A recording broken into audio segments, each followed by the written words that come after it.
Hey, welcome back to another episode of the Backlog Breakdown, a video game podcast where we seek to encourage and equip the church to engage the medium wisely and responsibly. I'm your host, Josh, and with me today is my co-host and brother in Christ, Nate, as well as Mr. Jordan Leithart. Welcome, sir. Me. Thank you. Thanks for having me. It's good. It's been almost over a year since I last was on here.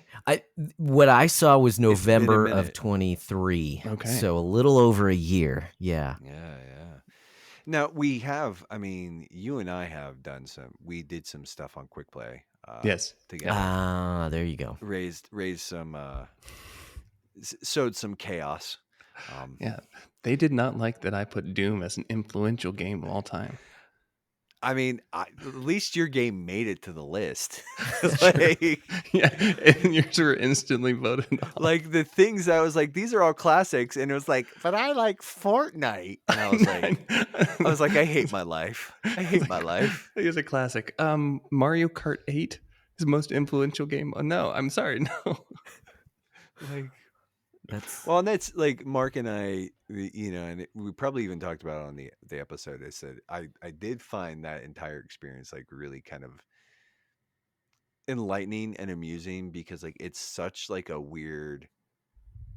It wasn't even most influential. It was just like he was like the best games or 100 top 10 games or of all time. 12 games to rule them all. Yeah, and there was like no criteria, and so everybody was just kind of bringing in like just the wildest things, and and of course I get in there and I'm just like poking and I'm making things take twice as long as they actually should because that's what I do. But yeah, it was it's and we've texted back and forth a little bit and just kept in touch, and I've watched some of your dev diary stuff. Or your dev update stuff, and just kind of, but yeah, last time you were on, we were talking about something. We're gonna talk about the culmination, the fulfillment of that. But it has been a minute since you've been on, Jordan. So why don't you just give us how have you been in the last little over a year? Ooh, it's been a ride. Let's see. So I would say I learned a lot about myself and about what I need in terms of game dev. I had like, not immediate family, but like friends went through a whole bunch of stuff this last year. And so it's funny how like my journey with Christ has gotten a whole lot better over the last year, but it's in chaos around me for for almost 18 months.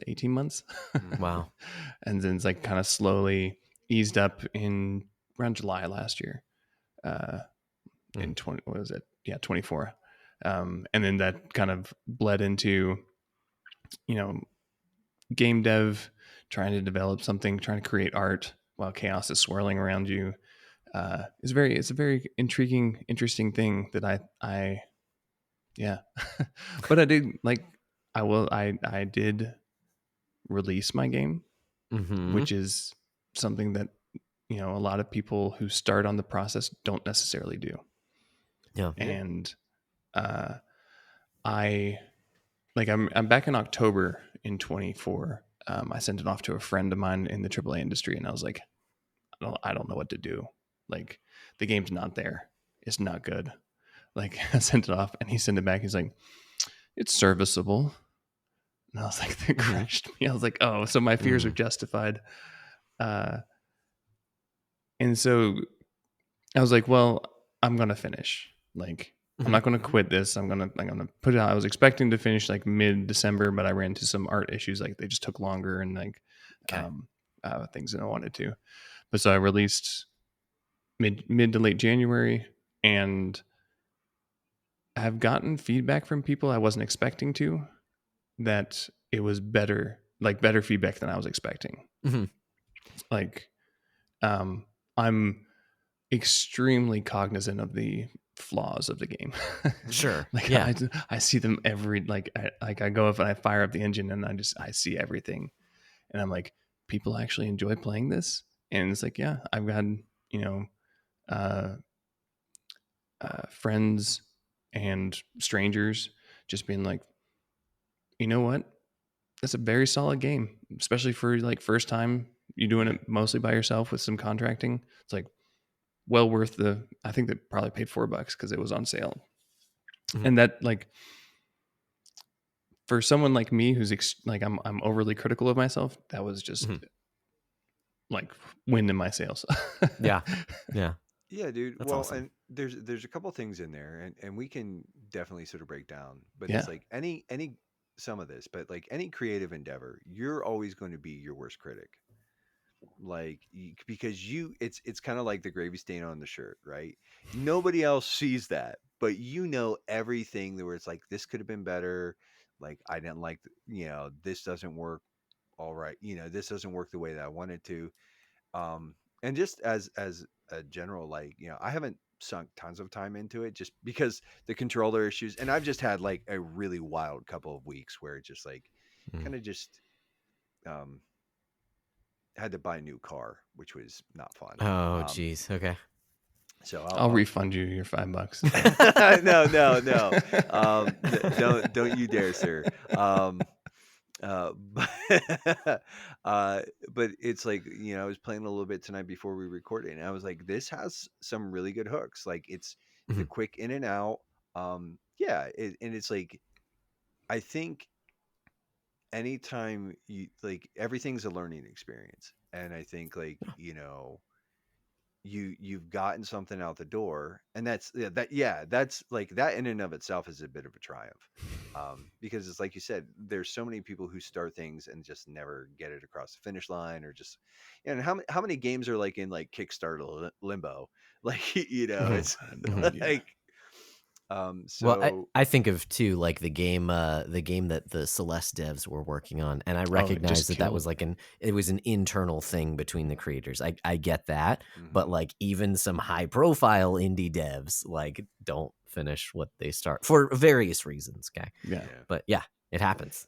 Like, So I just would say, like, dude, it's like, yeah, don't be too hard on yourself. And like, I'm glad that you're receiving like positive feedback, because like based off of what I played, I'm like, this has got a hook in it. And it's like I found myself doing like the thing where it's like just one more run.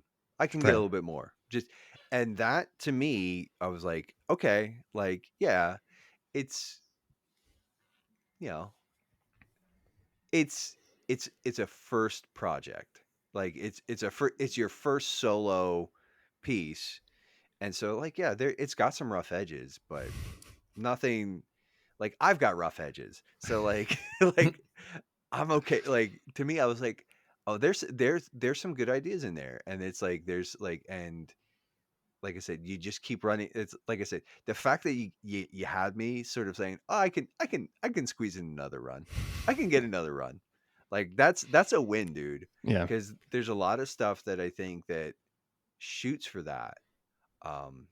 So, anyways, but yeah, like yeah, dude, you're always going to be your own worst critic. Like Yeah. I'm sympathetic to that. I had an epiphany, or not like a moment of clarity, when I had my brother and sister in law. They came over with their 5 kids, and I had Mhm. just gotten the game onto Steam Deck. Like, it's like Oh, nice. I had a brother in law who was like, "You should put it on Steam Deck." And I was like, "Okay." Like my business expense, like I go buy a Steam Deck because I needed to test with, and Mhm. so I got it onto Steam Deck, and then he showed up, and I was like, "Here," just handed him the Steam Deck. I was like, "Play it." And like, and he spent 14 hours trying to beat it, and he finally did. Whoa, He cheesed the nice. final boss, but Okay. that's okay.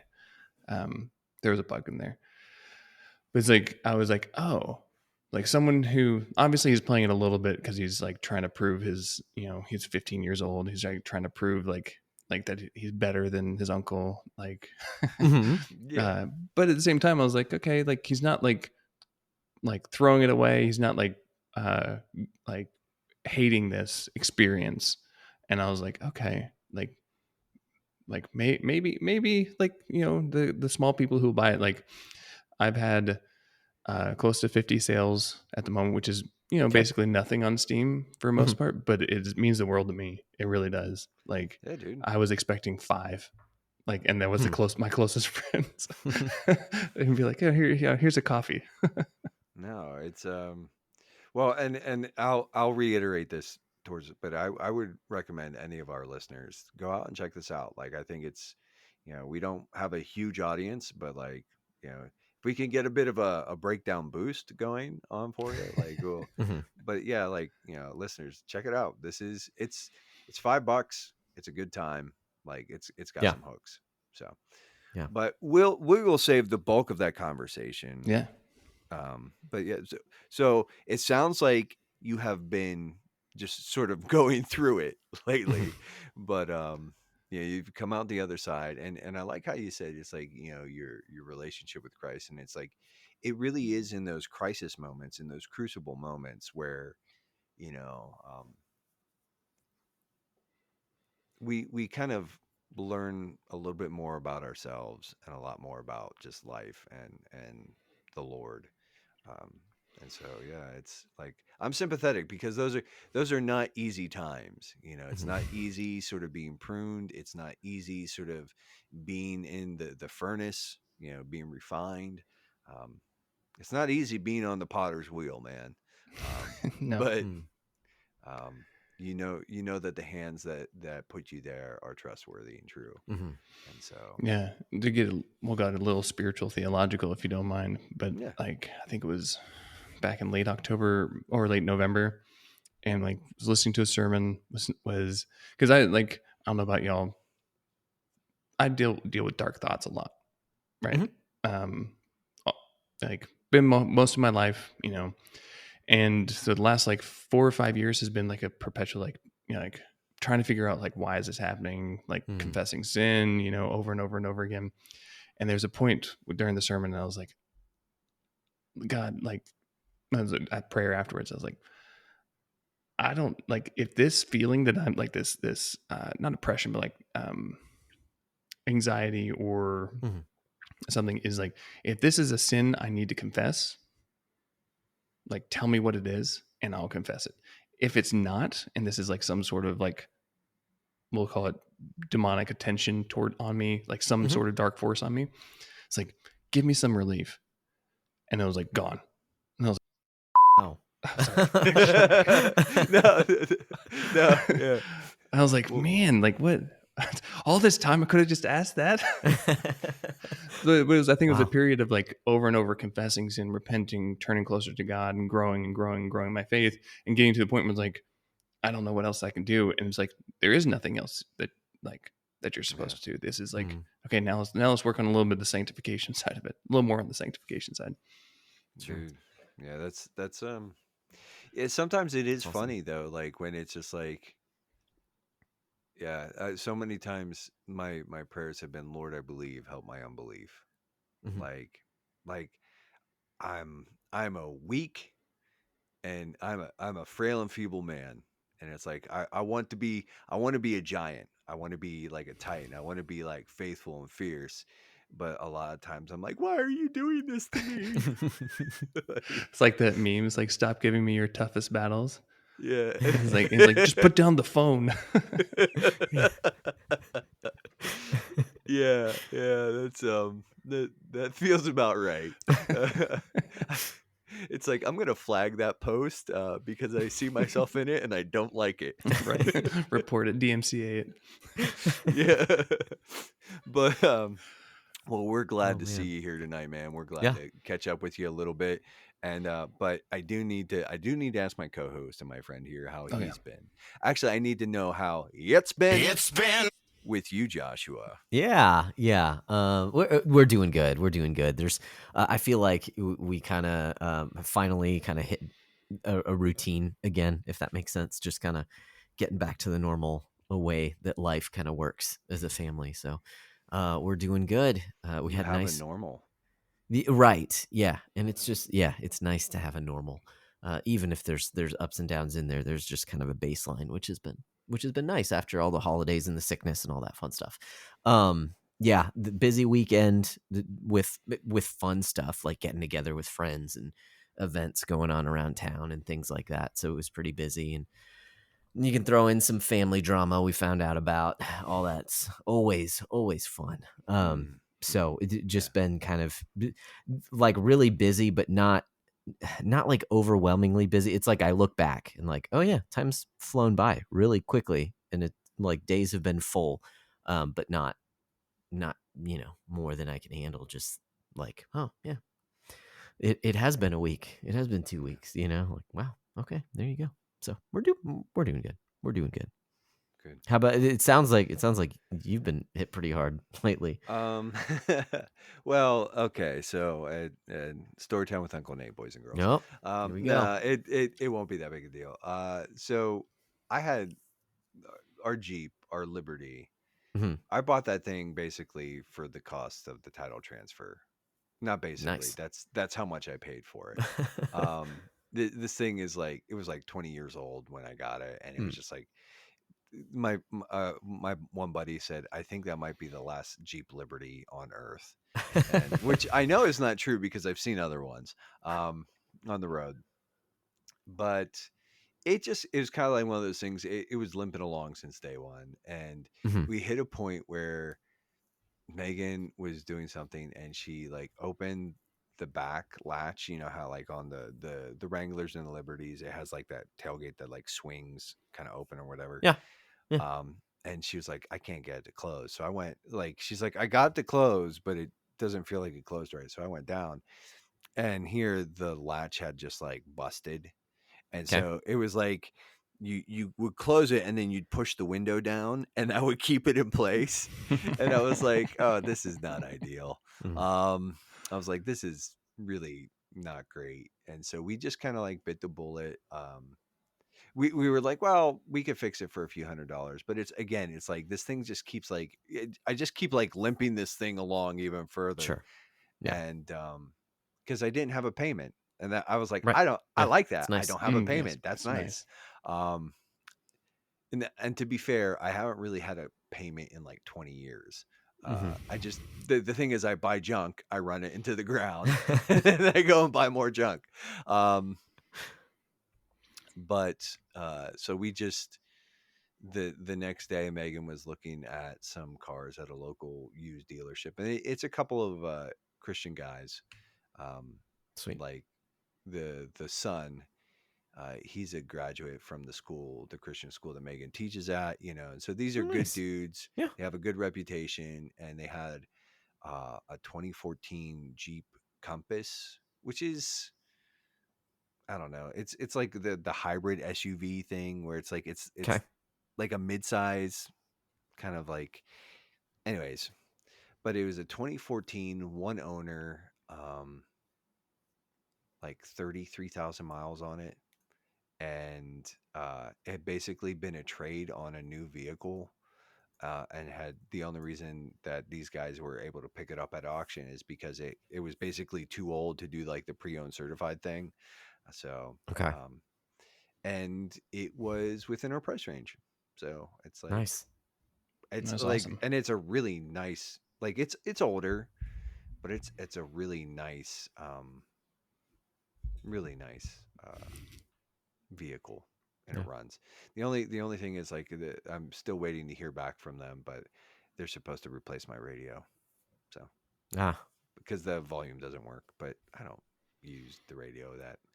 Meaning you can't change the volume, or it's set at max, or it's set at 0. It's set at 0 and Oh. won't go up or down. So yeah, but it doesn't, like, I'm like, if I'm gonna listen to something, I use bone conduction headphones all the time, so I have those on, and but yeah, so but it was just like the part of it was like the thought of taking on a car payment, even one as sort of reasonable as this one, was just like enough to like give me like heart palpitations. So it's like, I'm gonna have to spend money, and I don't want to. It's like, I'm not gonna spend money in the way that I want to, rather. Yeah. Just call Dave Ramsey and make you feel better. Oh yeah, he'll be like, "You took out a loan, you worthless piece of crap."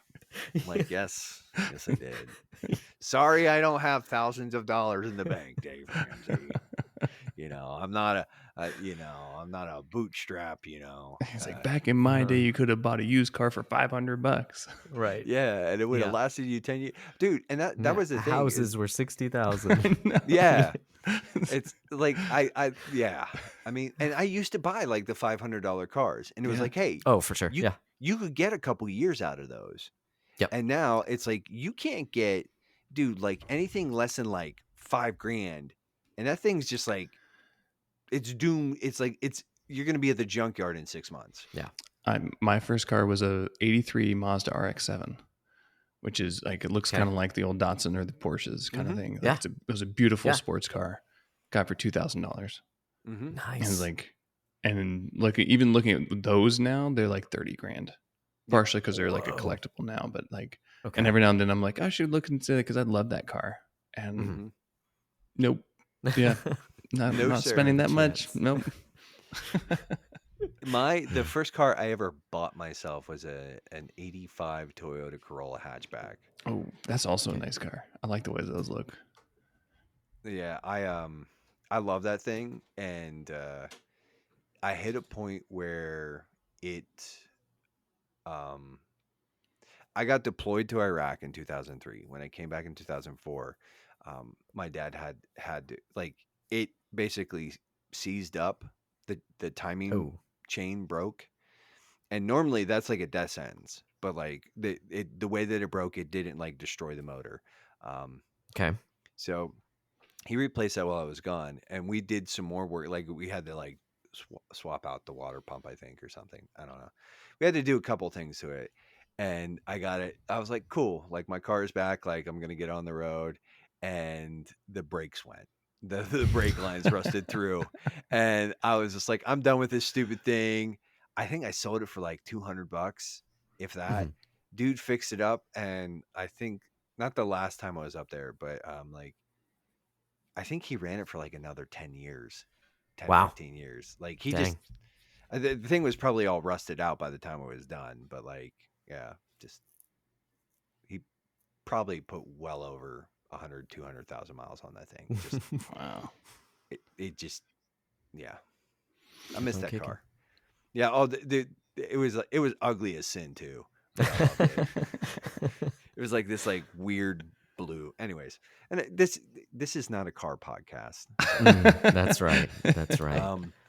But it is a video game podcast, and in addition to video games, we do like to talk about other things we've been into. So, Josh, I think it's time for, and I hate it. I hate this thing that you're going to do so much, but I think it's time for the media report. Yeah, let's report on some media.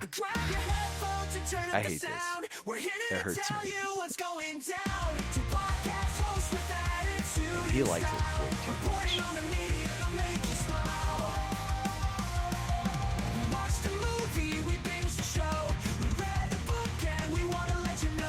All right, so we do have some media to report on, at least. Just, two things. Yeah. Two things from the past week that we've been into lately. Nate, what have you been into, media-wise? Do you have anything to report on? Nothing super in depth. I did pick up a copy of the Haunted Cosmos book. I have not really started it in earnest yet, and I'm still working through the Heiser book. Okay, yeah. Well, that's a bigger guy. That one's thicker. It's okay, and it's more than two things, but that Saga of the Forgotten Hero by Larry Correia, I'm on the third book. I'm really enjoying it, and I'm kind of glad that I checked it out. Like, so Jordan, the reason I picked these books up, if you like fantasy, it's kind of like dark fantasy adjacent, but Larry Correia, he's definitely like right leaning. I've seen some of his critics call him alt-right, which right up my alley. but Wait, has he been called a Nazi yet? Because I don't know if I'm probably. supporting someone who's not been called a Nazi yet. Yeah, it's yeah. He's definitely been accused of misogyny and all the things. But anyways, like here's the thing. I don't pay much attention to any of that nonsense. But uh he had a dedication in his pending book um that was like to George R. R. Martin. See, George, it's not that hard. Where he was just like, I finished this, and I was just I like, saw a tweet about yes. that. Okay. And I was like, I don't know what these books are. Yes. And You sold me. it's been pretty enjoyable. What I'll say is like it's kind of set in a um like a lot of the reference feels like Indian, like like Dots or a feathers? Asiatic Indians. Okay. Um but it yes, yes.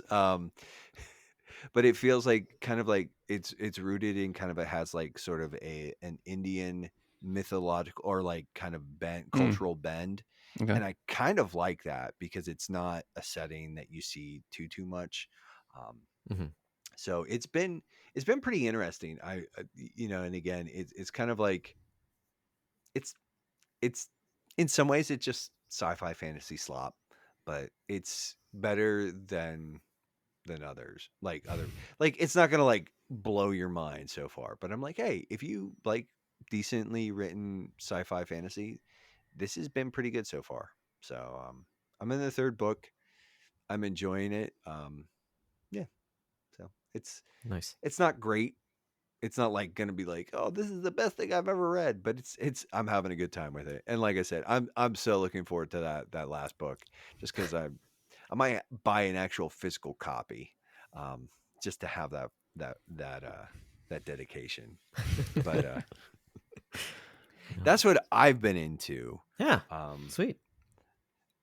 Josh, I think we should let our guest go first. All right. We should have let him go first, but you threw me under So when we say true. media, sorry. like it's anything shows, non-game music, related? if you're into Okay. right, exactly. All right. Movies, shows, books, yeah, So whatever. Just my wife and I recently got into Severance. okay. Ooh. Okay. Heard good things. It is slow moving, especially the first couple episodes. So like if you enjoy the premise, stick with it. If you don't enjoy the premise, then leave immediately. Like it's kind of like if you don't enjoy like the basic premise. But yeah, we've been enjoying that. So it's like Josh and Death Stranding. So I like. Do we want to go into Death Stranding? Well, no, Josh just really didn't like the premise, and he just kind of like powered through like 10, 12 hours, and he was like, I don't like this. So I don't know that I would say that I didn't like. I was intrigued by it, but it So didn't pay off. I wasn't even going to buy it, but like what people have uncovered now is like as people are building paths, like those paths get built up, and like the game is still kind of alive, even though it's a single player game. It's like a very strange thing. Mhm. Yeah. Like so now I'm intrigued by it. Oh, Yeah. that's like Jordan. We can have a conversation post recording because I simp for Death Stranding. I think it's a masterpiece. You have a but I shrine wanna- to Kojima in the back, just off camera. Yes. But I do want to hear more about like Severance is kind of on my radar. So Yeah. So how do I don't want to give too many spoilers, but basically, Someone get laid off. no. So basically, there's a technology that separates memories. So you almost like you split Oh. personality, and so you have what a severed person is someone who, when they go to work, they turn into a completely different person, and their outie, as they call them, doesn't remember what their innie was doing, and so it allows for people to basically have like. You don't remember anything about your work, which works well for the company, because if it's highly confidential, the outie will never know what he was working on, and the innie will only know his work, and so he can highly focus on it. Yeah, that's kind of like the premise of it. Interesting. That's cool. just Even thinking about though that sounds like a little hellish because like you would You'll only have to be watch it. no I just like I've done like the thought exercise in my head where it's like the entirety of your existence would be like work. Yeah. Or if you were the Audi, like the entire of your existence would be like sort of life outside of work. And it's just like, yeah. Yep. You're starting to see some of the flaws in the severed program. Oh no, it's Also, like just describing them as innies and outies just makes me think of belly buttons, and that's super Yeah, I weird. know. They just Yeah, pop yeah. out half of the day, then get sucked back in. Yeah. So it's they do a really good. It's directed, I think, by Ben Stiller for like seven of the first 8 episodes or something like that. He's Huh, done the really? majority of it. And he's a Wow. phenomenal director. Wow. And so it's intriguing enough to make us want to come back. We're excited about it, and yeah, which is rare Season for us. 2 We is don't live usually now, right? watch. When Season 2 is up, right? they do episodic weekly episodes. Okay. Gotcha. So okay, it's like, yeah. So it's I think they're on season or episode 4 is going to come out this Friday. okay. Nice. Yeah, I have a couple months of Apple TV, and that's kind of like the one thing where I'm like, I keep hearing about this show. Yeah. It sounds like something that I would like. I think you would. Yeah. It is a more thought provoking show than I've seen it had in a long time. And there was some, like, I'm concerned. So I never got into Lost back in the day because I remember watching 2 episodes with, like, showed up at my parents' house. They were watching middle of the season 1, and I watched like 2 episodes of it. And I remember coming away being like, there's more questions being asked than there are answers being given. Mhm. And like the next episode will start and it'll give me an answer to something, and then they'll ask another question. And the next episode, like, I'm just like, I don't like this. Like this whole like J.J. Abrams cliffhanger thing, like I was not a fan. And so there's some mild concern with that for me here, because there are oddities that I still don't know, but at the same time, they've answered other oddities, Mhm. like where like they could have just left it. And so I feel like there's a plan behind it, or I want to believe that there's a plan behind it. Yeah. I Yep. think that's the thing is Lost never really felt like it knew where it was going. Mhm. Whereas Like like it I don't was- mind if Like if it didn't things are have a map, like it was out in the woods. It was. There's a word for that, right? I think so. Couldn't find I'm its way back dying. home. I'm dying. Like you are killing me.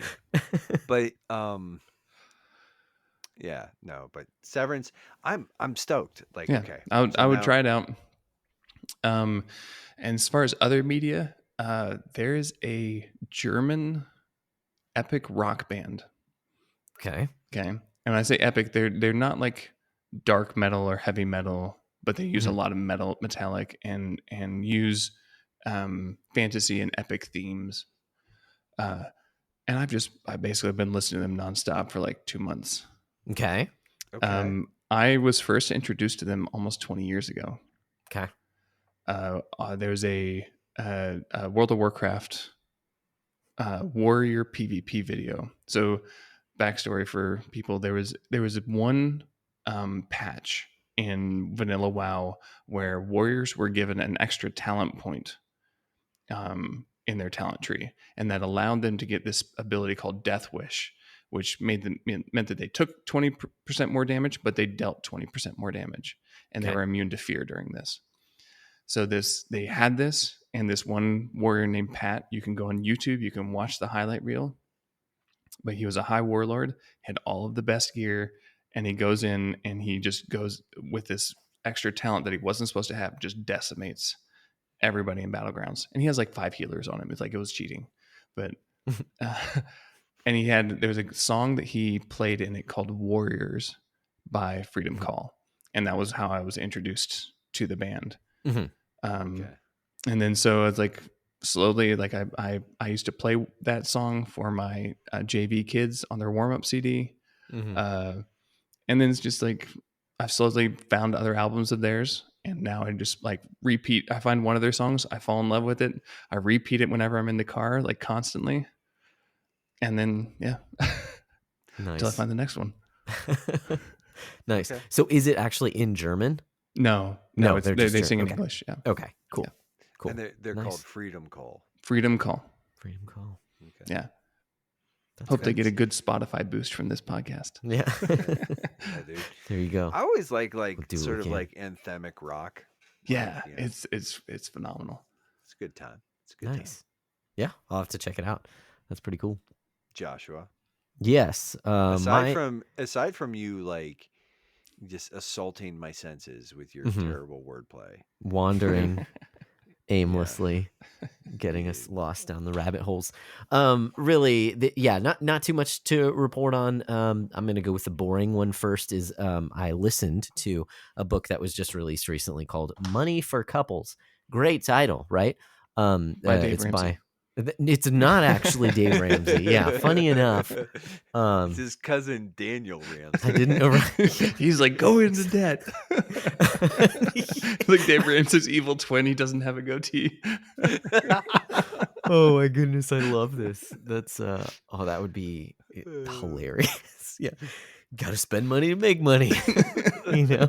It's like Rich Dad, Poor Dad. Right, exactly. No, this is written by a guy. His name is Ramit Sethi. He had written a book called I Will Teach You to Be Rich, which sounds like get rich quick, whatever. But his whole thing is like living a rich life, meaning that like you're just being intentional with your money, spending it on the things that you actually value the most and not spending it in areas where you don't value things. So if you're not a car guy, like not spending money on cars and instead, spending on whatever crazy thing that you're into and not being like, not trying to keep up with the Joneses and spend a bunch of money on everything, Anyways, so this one is more, he's actually a psychology major. I learned this about him. So he's more into the way that you view money and then kind of tackles the practical aspects of it, if that makes sense. So anyways, this book is just, obviously it's called Money for Couples. So it's basically how to do that as a couple.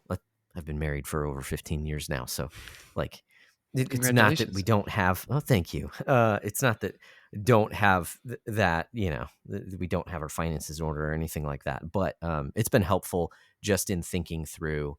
I typically handle the money in the relationship, and we should probably be on the same team making decisions together. So it's been helpful in that aspect. So, or just give her an allowance. Yeah. She started complaining, so I started listening to this book. Oh no! It's inflation. Oh, no. No, that's not true at all. No, yeah. Anyways, it's a good book. I enjoyed it. So, listen through that, and it's been cool just putting some of that stuff into practice as well. The only other thing to report on is a movie that I watched, which it's funny. So last time we recorded, I talked about Your Name, this anime movie that's kind of a slice of life, science fiction. Got a little strange science fiction stuff, but the heart of it was just kind of like a slice of life sort of romance. So watched a Ghibli movie with the family called Whisper of the Heart, which sounds like great movie. It is. Yeah, it was. It's one of the, I feel like I've watched a ton of Ghibli movies, but is this newer? Hadn't seen this one. No, it's not. But so if you've heard of The Cat Returns, we had actually watched The Cat Returns first. The Cat Returns is the sequel to this movie because and The Cat Returns is kind of like it's based on a story that happens in this movie, but not really. Anyways, it's part of the plot, but it's not like direct sequel kind of a thing. Anyways, we had seen The Cat Returns. It's a fun little fantastical adventure, whereas this one's much more grounded, much more of a character piece. And so actually I was kind of surprised. It was on sale on Amazon for like $5 digitally. And I had some credit, so I ended up paying like 50 cents for it. So we turned it on for family movie night, and the kids actually really liked it for the most part. They thought it was funny because there's a lot of like bickering between the characters, and it was just funny. My youngest daughter was getting bored towards the end because it's a longer movie. I didn't realize how long it was. She was just like this. She was just tired, and so she was like, "This is going on forever." How old is she? She's 4. Okay. Yeah.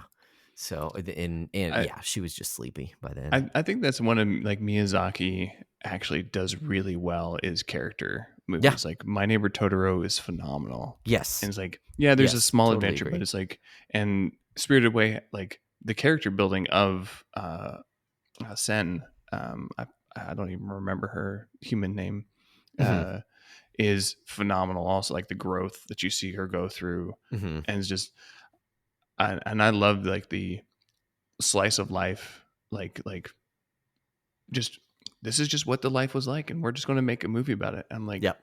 wish more people made that nowadays. Yeah, yeah, and they're just these cool little, segments, where this the girl and the boy are hanging out, and then the guy's dad comes home with his friends, and they just bust out some instruments, and they all start playing together.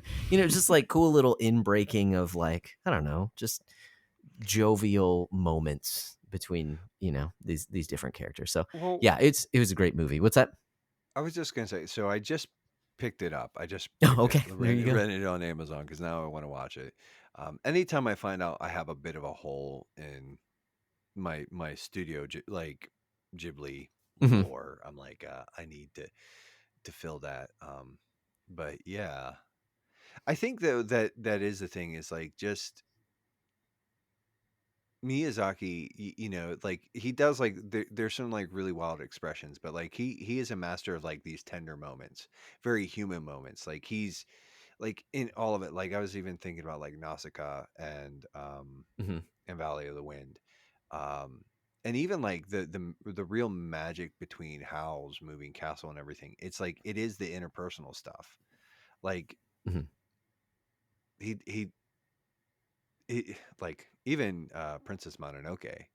It's like the Hmm. he's and granted now it's but there's just something about the like the dynamics between people that he manages to like really drill down into some truth. Um, Yeah. yeah. Yeah. Like Totoro is one of my favorites, and Mm. like you said, Jordan, it's I have the not Totoro poster right here. nice. Not, it's not because of the plot of that movie. I just think it captures being a kid so well, and Hmm. just like Well, making up stories in the forest, and just like there's Totoro's something real. about that. Yeah. well, and that's I think that's the thing is like any Miyazaki stuff. It's never the plot is never the strong point. Hmm. It is about like it's about the moments. Like the Hmm. plot like one and that's I think that's more of an eastern storytelling sort of Sure. thing Yeah. than a Yeah. western style, but it's like like yeah, Spirited Away, all of it, like sometimes the plot is a little like it's barely there, Hmm. but it is sort of about like yeah, these experiences sort of recapturing these moments. And now I want to watch it. Now All I right. want to Do go you want to watch do it. you want another hole in your Studio Ghibli collection? Okay, I Go mean for it. I'm will I didn't know I had any, to be honest. So So before Nausicaa was a movie, it was a graphic novel, hmm. Okay. and the graphic novel is phenomenal, but it's almost Mm. impossible to find, or at least it was 20 years ago when I was reading it. Hmm. And it's like I had a friend who collected them. He let me read he had them in episodes. So I think the novel's like 480 pages long, and I think I read like 350 of them because Whoa. Okay. he couldn't find them. It's Oh, like, but it wow. was I it was so good. Huh. I know they exist. I know that it exists, but yeah, I've never read it. It's So, like it is. If you like the movie Nausicaa, like I watched the movie after I'd seen it, and I was like, this is missing like 90% of like mm, those tender Miyazaki heartfelt moments of Mm. like similar from Laputa, where like the Ashita discovers like Orshita like she has this emotional connection with the robot, and like there's this like interesting play of like technology and human and stuff like that. mm, It's like that's hits really hard in Nausicaa in the graphic novel that doesn't Mm. quite nailed isn't quite nailed in the movie. mm, Gotcha. Nice. Nice, yeah. mm. I know there's a handful of Ghibli movies I haven't actually watched. There was one we had gotten from the library and had it for like 3 weeks, and we never got around to watching it. From Up on Poppy Hill. I know I haven't seen The Wind Rises, so I know there are a few that I haven't seen. But this one had just eluded my I don't know, my attention altogether. But no, really enjoyed it. And Nate, I think you're really gonna like. I think it's gonna be up your alley because it is like that same It's kind of gonna make slice me of feel life. things. Yeah. So it's good So stuff. that brings up an interesting question, if we can Mhm. segue. Yeah.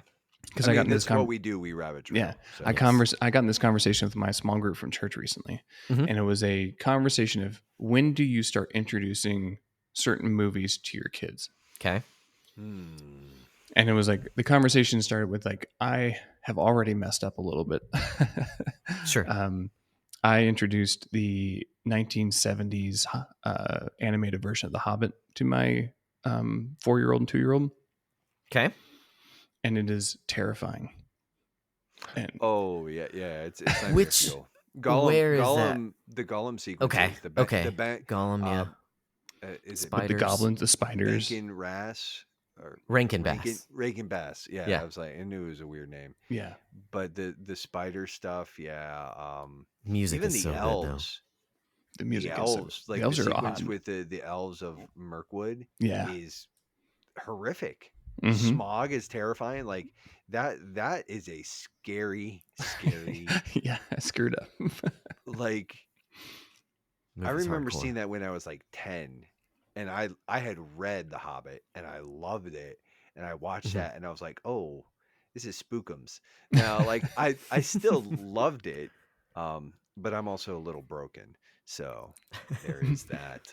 We're 80s and 90s kids. We're all a little broken. But I think that's the thing though, man, is I don't believe there's like a wrong time. It's okay. Like my parents one time, there's a story, and I don't remember it, but like apparently my first movie was The Black Cauldron, Disney's The Oh Black my Oh, wow. Cauldron. gosh. Like, so apparently I just cried the entire time. Yeah. Oh man. I blocked So that one out. I love The Black Cauldron now, but I don't know if they like, yeah, this. connecting both Ghibli and that question. Actually, the first movie that my youngest has seen. So our oldest, he's 9, and then we have a 7-year-old girl and a 4-year-old girl. And back, well, this would have been December of 23, so not this past December, but the December before that. It was her first movie in the movie theater because it's a Ghibli movie. Oh no. The Boy and the Heron. No. We went and saw The Boy and the Heron together, and Give surprisingly, nightmares. well, it wasn't like she enjoyed it, but I didn't realize until I bought the tickets that it was PG-13. And then I was like, oh no, what did I get myself into? And I checked up on IMDb. There's a scene where the boy hurts himself. He like stabs himself and there's blood that comes out.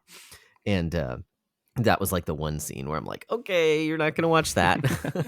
Like, oh man.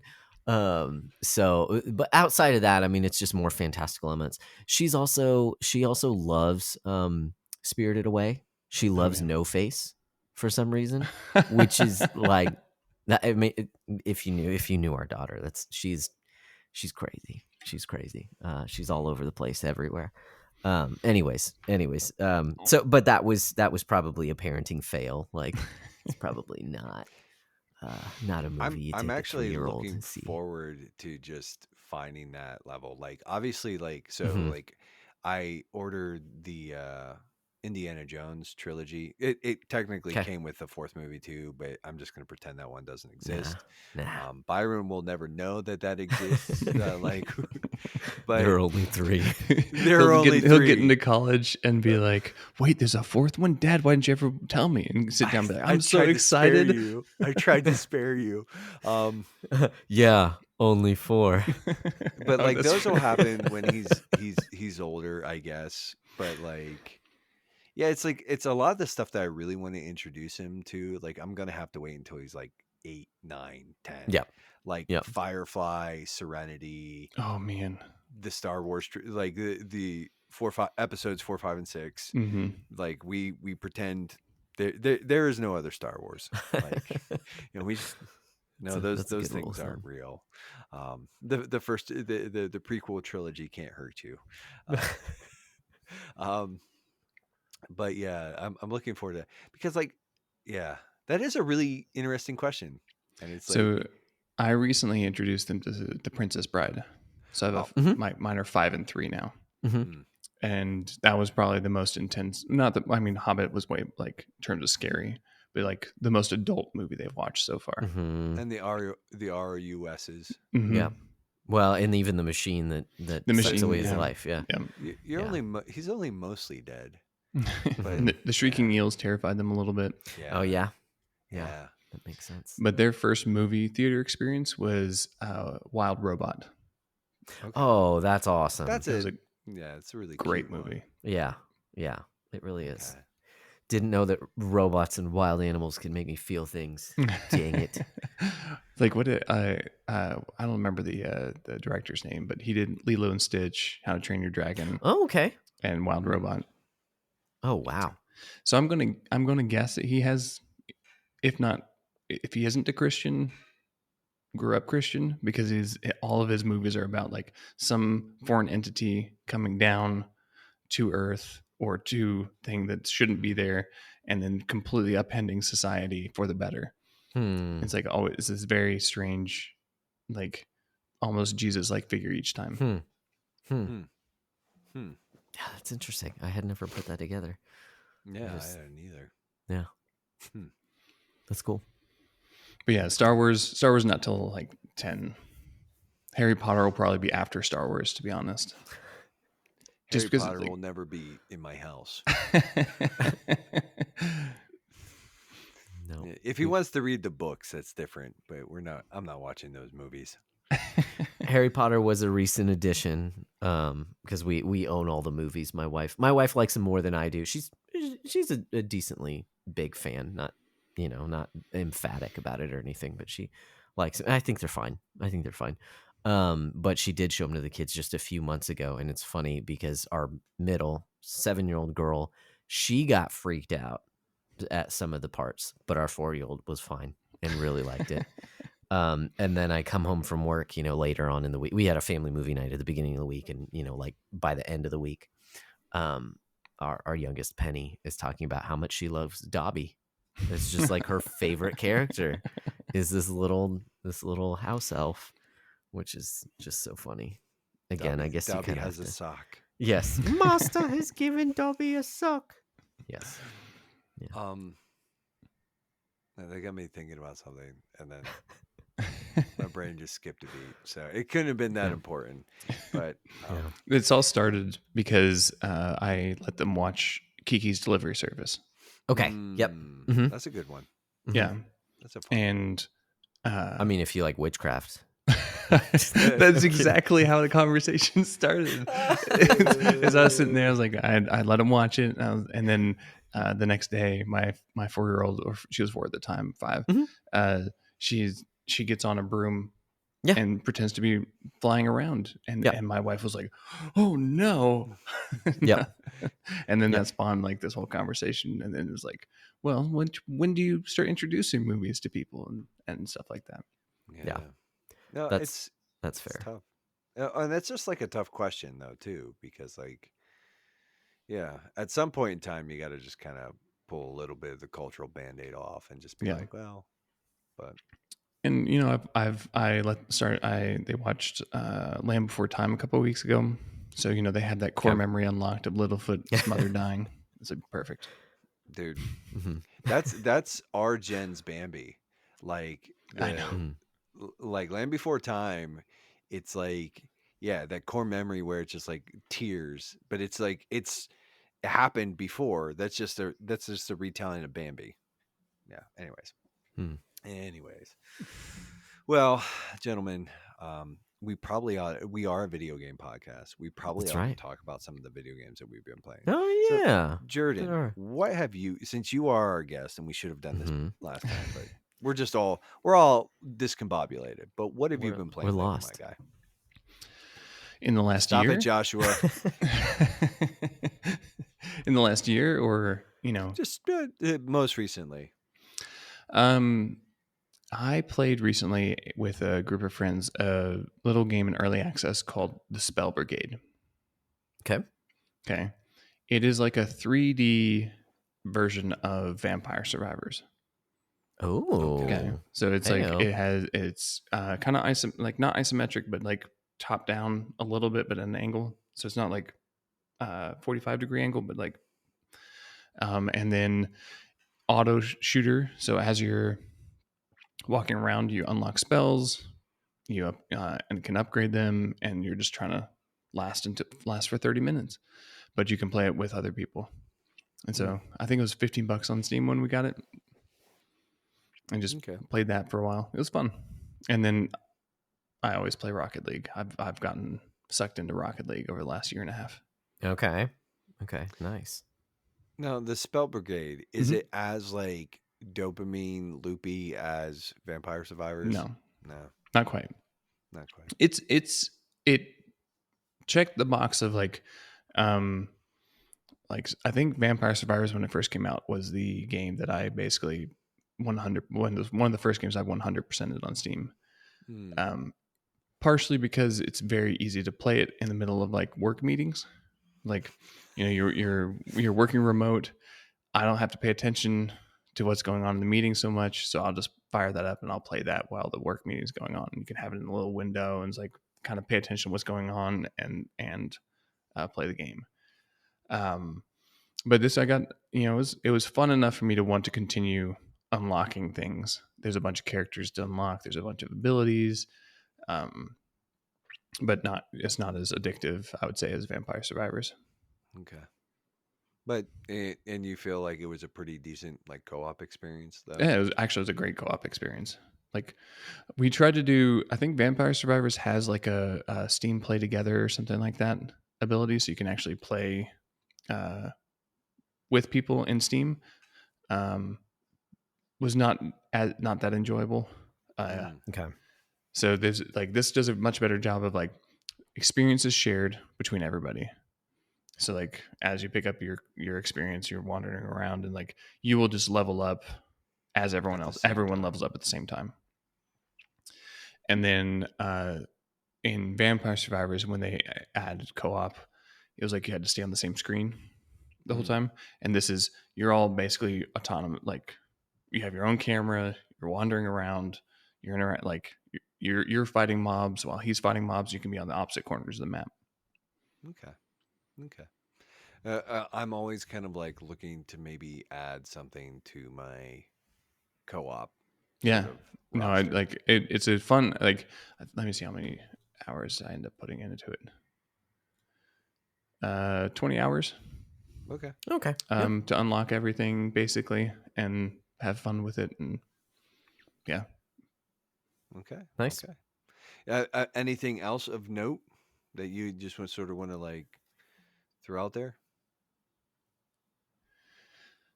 I played a couple deck builder dice game things, but that's kind of like when my brain wants to wind down from a day's worth of work. Like I'll sit there and put that on while I watch a YouTube video.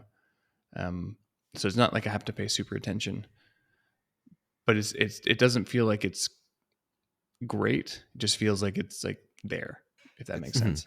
Yeah. But again, like I'd love to dive into a game. I picked up a couple. I don't know if y'all have heard of this one. Dot Age. Dot Age doesn't ring a bell. No. It is a if you've played Banished or Manor Lords or RimWorld. I haven't played Manor Lords or RimWorld, but I am familiar with them. Yeah, so that's like a real time things happen. You don't get to tell people what to do, but you get to kind of like guide them. Like it's like you're like, hey, I need this done, and then the computer sends an available worker over there to do that kind of thing. So it's a balancing act the whole time. This one's nice because it's turn based, so it's not real time. It'll sit there and be like, you can basically you have time to figure out what you want to do, but it's a survival like war of attrition kind of thing. It's like like you have to worry about this and you have to worry about this, and like winter's coming and foods, you have to worry you're low on food and stuff like that. So I've been messing around with that a little bit, but it's a good game. I just don't want to deal with the stress of watching villagers get hungry because I messed up. Yeah. Yeah, that's never the fun part of any of that, like RTS or the 4X stuff, especially Yeah. like the resource management. Yeah. So, But all right. the dev is, I follow him on Twitter, and he does like, it's a good game. It's just, I don't want to spend that time in it right now. Yeah. Well, yeah, and it sounds like it sort of adds like there's a bit of anxiety that it kind of adds to like. Yeah, I mean, all of them have that kind of thing. Like when I played Yeah. Manor Lords back in July or April or July last year, I don't remember exactly. It was like that similar thing of like trying to like balance. Okay, the wheat's coming in and the barley's coming in, and I also have to worry about vegetables and like all this type of thing. Oh, and I need blacksmithing tools and I need all of this stuff. It's like balancing that with growing your city. But if you get too big, then people are going to starve. It's just this like, it's this constantly like give and take thing that a lot of people seem to love. And if I'm in the mood, I enjoy it. If I'm not, I don't want to deal with it. Yeah. Yeah. Yeah. I have to worry about that enough with my 4-year-old or 5-year-old and 3-year-old. Right. Yeah, I was gonna say real life, like balancing just real life decisions sometimes is like this is like, uh, but yeah. Nice. Well, how about you, Josh? What have you been Yeah. into lately? Well, only a couple things to kind of report on here, just because, like I said, it had just been full. Life's been full of some other things that have been going on, but I've continued playing the Talos Principle, and it's interesting. I don't want to give anything away. Not that I really can give much away because I still don't know where the story is going, except that I had heard this, even the minor spoilers if you don't know anything about the game, but it seems to be telling this robot version of sort of like an Adam and Eve story. It seems to be, I'm sure the wool is going to be pulled from my eyes, and then I'll really know what's going on later as you progress in the game. But I'll tell you, the stronger that analogy is being told in the game or comes to light, the more hesitant I am to follow certain people who seem to be trying to help me. Put it that way. You don't trust the serpent in the garden. Exactly. Yeah, that's what I'm trying to say. It's like it seems like they're trying to be helpful, but just so that I can figure out what's going on. But also, I don't know, because also I don't like when characters speak for God. Like there's a creator, or this somewhat or seemingly omnipotent voice, that's like trying to guide you. I don't like that. I'm not comfortable with that, especially when I don't even know, what I'm created for. So it already feels like, whatever the serpent character is, like, feels like they're actually looking out for me. But isn't that the nature of the serpent? I don't know. So anyways, I'm enjoying it. I mean, the puzzles are a lot of fun too. So making my way through that. Hopefully I'll be able to finish that up here soon. And then outside of that, it's been playing Oracle, man. I mean, yeah, we can talk about it more later. I think mechanically it's really solid. Like I'm having a really good time with it. There were some things that I was telling Nate before we started recording that I didn't realize that there was a shop until I had played for a few hours. And so I was as soon as I made it to the second level, or at least after the first boss, I was just getting wrecked. Mm-hmm. Like, and I was just like, man, I really stink at this game. And then I found the shop and I'm like, oh, okay. I'm just dumb.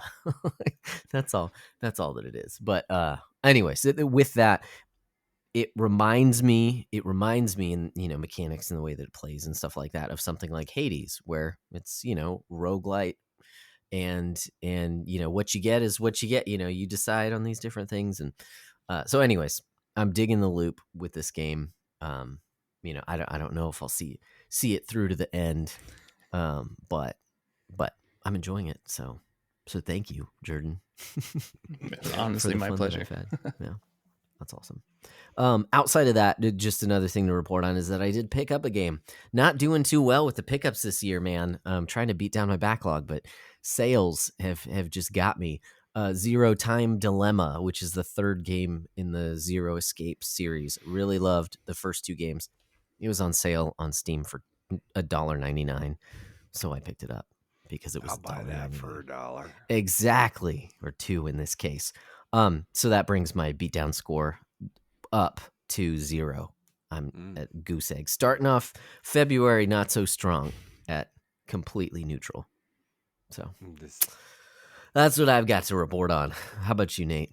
The last few weeks were just not like really great video game time. I did like, I've got my sort of like my mobile standby like Marvel Snap. Like I play on like lunch breaks or when I'm on the toilet. Or sometimes when I'm supposed to be sleeping. Oh, I thought you were going to say or both. Or both. All of the above. I'm supposed to be sleeping, but I'm actually on the toilet. Driving. Having lunch on the toilet. It's Marvel Snap. I don't have. Yeah, I'm just they've added cards that I really like, and then there are other cards that they've added that I don't like. So it's a card game. It's a deck builder, and it's fast, and I love it and I hate it. So that's I'm just gonna stop talking about it now. I remember trying to play it when it first came, or I played it when it first came out, and I was just like, at a certain point, I was like, I get it, I get the loop, but I don't really want to keep on playing. Yeah, it's one of those things where, so I dipped out for a while, and when I did come back to it, it had been almost a year, and there were like enough gaps, and they've really fleshed out like the deck archetypes. Oh, okay. So the meta is pretty robust now, and there are like plenty of viable option. And the biggest problem right now is card acquisition. Like anybody coming into the game now, it's like there are so many pieces that are really necessary for viable play that it and that it's been a huge issue. So, but there's some really cool stuff. Like they just added a card. The most recent addition was Bullseye. Um, at the time of recording, and what he does is he discards any one costs in your hand.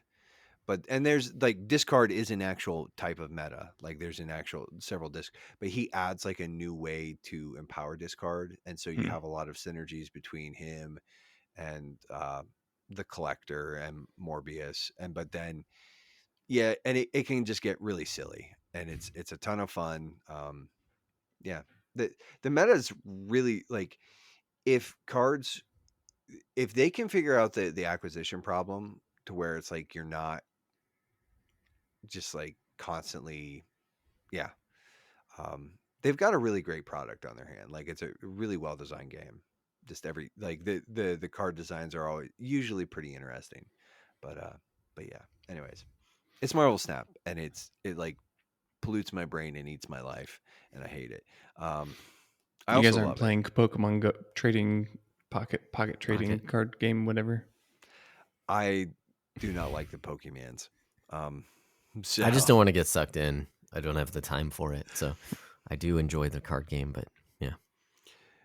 But other than that, I did touch a little bit of Talos Principle a few weeks ago.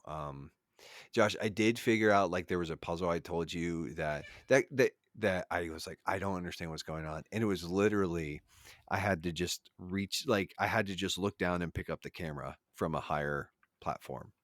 I was like, I don't understand what's going on. Oh, yeah.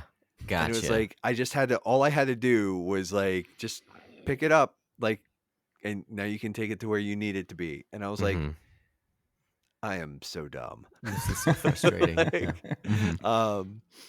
So, but then, and I haven't put like I did have some problems, like because I wanted to play with my controller and it wasn't playing. Like for whatever reason, my setup, like the controller is like I don't want to work. So it's not just my problem. You seem to have controller issues with all games. Oh no! Oh no! Talos Principle, like that's on my PlayStation, but I was just prefacing my Oracle experience. Um, but yeah, I've been playing Oracle as well, and yeah, it's got a really great loop. I really, and I said it at sort of the top of the show, and I'll say it again. It's like it's got that thing where it's like, oh, I can do another run. I can go again. Like I can do that again. Um, yeah, and now, Josh, it did not take me 2 hours to figure out that there's a shop.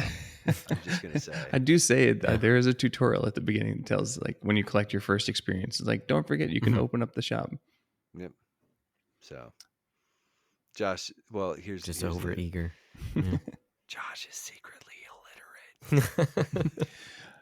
illiterate. Speaking like puzzle games. So I not recently, but I did play this over last. I think it was October, like or September. But if y'all haven't played Tunic, I would highly recommend it. It's. I've heard good things. I think it might be on my list of like we have our meta, and it might be on my locked and loaded list this year. Oh, okay. It might be. I might have put that on there, but I do want to play that soon. I own it. I bought it. The music is great. I've listened to the It is soundtrack. phenomenal. Music's awesome. Yeah, I really want to play that game. And I know that there's like a wrinkle that I'm probably going to be like, "Oh, this is so stinking clever," or it's either going to be like, "This is so stinking clever," or I bet whoever thought that up is really pleased with themselves. Yeah, I think when I like was talking about it to other people, it reminds me of a game, or it makes me think of a game that is um, extremely ambitious in how it approaches players, Mm, where like would never fly in a AAA game, but how they set it up and how the world works and all that type of thing. I was like, the developer has a high opinion of the people who are going to play the game, mm, and it may not always work for the player, but I appreciate the effort. Yeah, I've heard it's hard, and in the sense that it does not hold your hand at all. And yeah, I think that it's like the developer respects the player, and Very sort of much. like actually says like, hey, like basically in the best possible way, get good scrub. So Yeah, and then I don't want to spoil too much. It was great, a great cool, experience. cool. Yeah, I think that might be on my list, Not but as yeah, good as Josh. Outer Wilds, but Oh, don't get me started. Like Outer Wilds is really good, except for the story sucks. Um, and I want personally the controls to be a little gamier. Um, but that's just me. Um, but yeah, Outer Wilds is pretty clever, but it did make our top 100 list. So, which broke Really, Mark's heart. No, yeah, it's in my he was top sad. 5. Well, wow. Well, I don't know. We had Mark on, and we did an episode on it, but where I ended up landing is just like I think Josh landed pretty. It's like it's a really clever game, and it's really pretty brilliantly executed. But I think what it has to say at the end really kind of like bankrupts it, Hmm. um, because like yeah. But yeah, if you guys want to know what I have to say about that and Yeah, what Josh has to say about it, go listen to that episode. like, Um, subscribe, like go it, and subscribe, yeah, all those things. Um, but I have not picked up anything, Josh. So I'm still at Okay. -3. But Nice. Killing it. yay, go me! It's mostly because I don't have any money now. I have the pores. You don't have $1.99? I don't.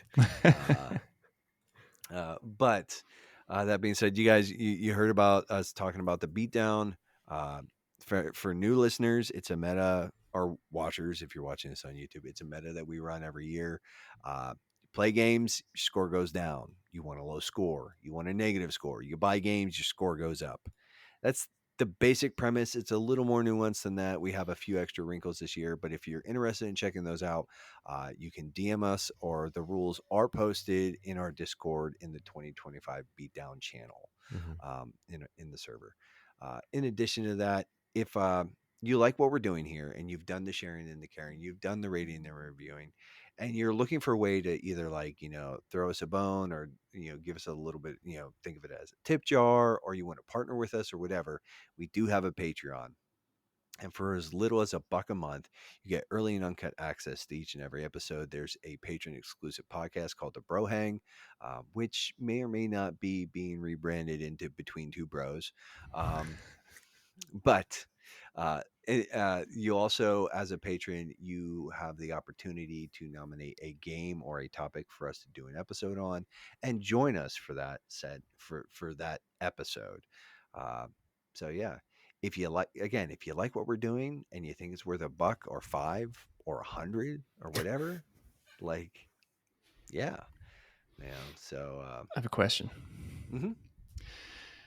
It seems detrimental to give you guys money, because then you'll go buy games and your score will go up. Well, it's funny you should mention that.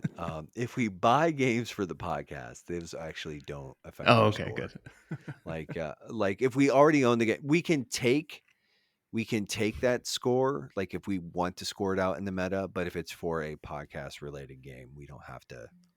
We're just like, no, we're You heard the For man. instance, Give one him of our money. friends released a game recently, and we both went and picked it up, and that's not counting towards our score because it was our friend's game. But that also means if we beat the game, that's not counting towards our score. yeah, we can't either. score it I out. see. So, yeah. So yeah, but yeah, but. And lastly, but certainly not leastly here, folks, if you like what we're doing over here, we have some friends that we've partnered with. We have a little bit of a podcast network, the Play Well Network, alongside our buddy Paul Lytle, the Techno Funk Boy, aka the Techno Funk Boy. I guess I don't know. But I'm talking super pretty right now. Wesley Ray, the Henshin Dad, and Nicholas Porch, the man also known as Porcho, the Wonder from Down Under. They all have podcasts sort of exploring and wrestling with basically playing well, recreating well. We love those guys. We love their content, and we think you should go check it out. So here's a word from one of them. Also, and you know what? We, just a little bit, like something else I'd like to recommend. We're going to do an episode about it here in just, like after the ad break or whatever. Check out Oracle of you say it Melis? Melees. So check There you out go. Oracle by Jordan Leithart by LuxCore Studios. It's on Steam. It's $5. Do it, scrubs. All right. We'll be back in a minute. Do you think that this is like a really close-up shot of two small crabs, or were those really big crabs? How do you know they're even real? They're imaginary crabs. Jimpleton, please tell me we can go look for imaginary crabs. Can we? How would you look for something that's imaginary? Oh, that's the best thing to look for. War has come to Krynn, a war building for centuries as dragons and gods drift into myth and legend. This is the war that will bring an end to it all, or restore what was lost for good. Dragonlance, The Thorns of War, is an actual play Dungeons & Dragons podcast. Available everywhere in May. Subscribe today. And we're back. So tonight, folks, and we've already talked a little bit with Jordan about this, but a little over a year ago, Jordan came on the podcast to talk about this endeavor that he was going to develop a game. He wanted to make a game, and sort of said, okay, like, cool, keep us in the loop. Sounds pretty cool. Like and it was exciting for us to meet a Christian dev. He's got some history in the industry. He's worked on a ton of stuff, and he wanted to go solo. And and we've already talked about it, but, like, ladies and gentlemen, the game is out. It's on Steam. I've already badgered you several times to go buy it. It is $5. Go do it. It's got some good hooks, and Mhm. yeah, it's fun. It's a good time. So this will probably not be the last time I tell you to buy this game. But Yeah. but that being said, the game's out now, and so it's time. It's time to sort of you've sown the whirlwind. Now it's time to reap chaos. No, no, not really. But it was like, now that it's out, we felt like it's a good time to have you back on, talk about the process, Mhm. just talk about, well, just sort of walk us through whatever.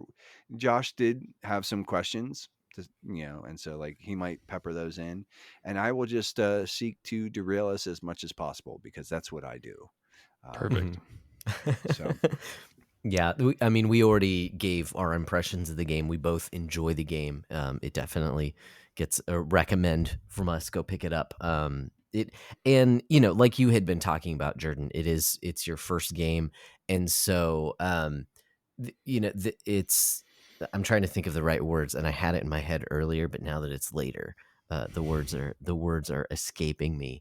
Um, but yeah, being your first game, there are things about it that are that are more low budget than some other games that you might play. But I think the underlying mechanics are really solid, and really, Nate is talking about the hooks that it gets under your skin. But I think, yeah, just that you don't know what you're gonna get, but you have a basic idea on how to get better, and the one more run thing is definitely there. Except when I go for a 20-25 minute run, and then I die in a span of like 15 seconds, and I'm like, okay, I'm gonna have to set this down for a little bit. That happens too, but There's that is there's what. definitely a huge difficulty spike on level 2. Like after you defeat the first boss, you go to the Mhm. second level. The archers um, shoot faster, Okay. and Okay. so it's like, and they hit harder, Mhm. and so it's so in the first level, like the archers are not the most dangerous thing, Yeah. and in the second level they become the most dangerous thing, Mhm. and it's like it kind of happened because I watched my wife play, and she was just Mhm. dying over and over and over again in the first room. Like she would Sure. like Yeah. spawn, go and die, spawn and go and die. And I was like, so I was like, how do I ramp this up in a programmatic way Yeah. without like I don't have like I had to contract out all the character art Okay. because I can't draw, which lends itself to like there's a lot of things in there that are low budget because I took too long to find an artist. mm, And the artist I found was did this like 2 or 3 hours every 2 or 3 weeks kind of thing. Okay. Yeah. Like, so it was like what can I do to maximize the enjoyment and progression Yep. uh, without introducing something new, like that Mhm. needed new art, new stuff like that. Right. Yep. mm-hmm. Yeah. That makes sense. But yeah. So, anyways, that's kind of the impressions of the game. We both enjoy it. Both recommend it. Go pick it up. I'm interested in some of the process as well. I mean, there obviously, I'm sure you could talk gameplay and your thoughts on that as well, and what you were going for. I'm curious, like when you set out to create this game, like is it anywhere near your original vision for the game? And I say that just like in a number of ways, whether you can take that in terms of mechanics, in terms of the type of game, the story, I don't know, whatever you want to, but No, okay. is not near. Um, I ran into a couple of issues Mhm. as I was going through it. The first, like honestly, the art being the big one. Okay. Okay. So originally I had planned not to like basically the storyline is uh, ancient king discovers the secret to immortality. Mm. As he goes in, he just starts viewing his mortal subjects as disposable because they only last 50 years, and so Mhm. their concerns become less important to him. So then it's like up to this random hero potentially the chosen hero. Is he the one that's going to save the kingdom of melees, or is he going to fail? And that tied into the roguelite. So originally I had there was going to be like mini bosses, like the mini bosses you come across right now, the mage, the ranger, and the soldier. We're going to be like 1 or 2, and then the king was going to be the end of the first act, and then there's going to be a second act, and then there was going to be a third act. And so it's going to be like a first act, and then you discover that in the second act was actually he's kept immortal by cultists who were doing sacrifices in the dungeon underneath. So you have to fight through the dungeon, and then you discover that the lead cultist is actually a demon in disguise. So then you have to go into hell and fight the demons in hell and defeat the big bad. So that was like the original hope and goal. But I spent, so mistakes I made in regards to that is I spent 2 or 3 months just nailing down like a lot of mechanics and stuff like that, but not looking for an artist. Okay. So I was like, for some reason in my head, I was like, I'll be able to find an artist. Like it won't be that hard. And then 3 months in, I was like, I don't have an artist yet. I don't have anyone who I can talk like will help me with this. I've reached out to a couple of people. One of my JV players in basketball 10, 15 years ago is an accomplished illustrator artist. Okay. And so I reached out to him. He actually did worked on, I don't know if he created it, but he worked on the Netflix show Hello Ninja. Like I think he was the main animator on that. Oh wow. And so I was like, reached out to him. I was like, hey, I need something 6 months. And he's like, I'm booked up for like the next year. And I was like, well, okay. The good artists are booked up for the next year. And it's like, and I had this goal in my head when I started, because I started, the development started October 2023. Okay. So I had this goal in my head of like, okay, like 6 months from now, I'll be able to determine whether this is good enough to continue. And then 3 months in, I don't have an artist, and I'm like, I'm running out of time. And then so I finally found the artist that I found, and through one of the members at my church, he had a friend who dabbled in game art, 2D game art, and so I reached out to him. We worked out a deal, and he was able to give me all the characters that you see in the game. Nice. But that took from, I think it was end of March 2024, and he finally got me the last one in November 2024. Oh wow. Okay. Like it was just slow going because, when you're only working 2 or 3 hours a week, it takes almost a month to get something out. Yeah. So so big mistake on my part. I should have looked for an artist earlier, and I could have had more content. I don't think that the mechanics were limiting the content as much, if that makes sense. Yeah. But yeah, like I started off with that as like the term, like we use the term gray boxing. I don't know if that's a vernacular term or not. Okay. But I remember watching this. There's a video by a YouTuber called Crowbcat, CROWBAT, or BCAT, Crowbcat, Crowbcat, maybe, I don't know. But he just edits game developers interviews that they have with people. He does a lot of like mocking E3. They're just fun. Like, he's one of those trolls. Sure. But he did a video that I watched right before I started called Valve Carried Left 4 Dead 2. Okay. Or Back 4 Blood proves that Valve carried Left 4 Dead 2. So backstory of that is Back 4 Blood is created by a studio called Turtle Rock. And Turtle Rock is credited with helping out with Left 4 Dead, which is the zombie Valve zombie game. Like, I'm familiar with Left 4 Dead. Great game. It's awesome. And so it's like, so he's comparing and contrasting the attitudes of Turtle Rock devs with the attitudes like from DVD commentary or commentary on the Valve game or stuff like that. And it's like how they approached it. And on the Valve, on Left 4 Dead commentary, they talked about how they didn't have anything pretty, but they just put some zombies in there and they put a gun in there. And was it fun? Like that, just that simple, like your that everyday thing. If you're not having fun in like everything that you're doing at that moment, there's no point. Like you have to figure that out before you start making, how things are animated, how the layout and stuff like that. Unless you're going like there's puzzle games and stuff like that to work with it too. But it's like if you can't nail that little bit down. Yeah. So that was the goal, is like 6 months. Can I make this basic part fun? And I thought I didn't actually. Oh, okay. It's a weird thing because I was releasing monthly builds to my Discord. Right. They would play it. They would hang out and then friends would tell me, it was like, hey, this is fun. And I'm like, but I don't believe you. It was like,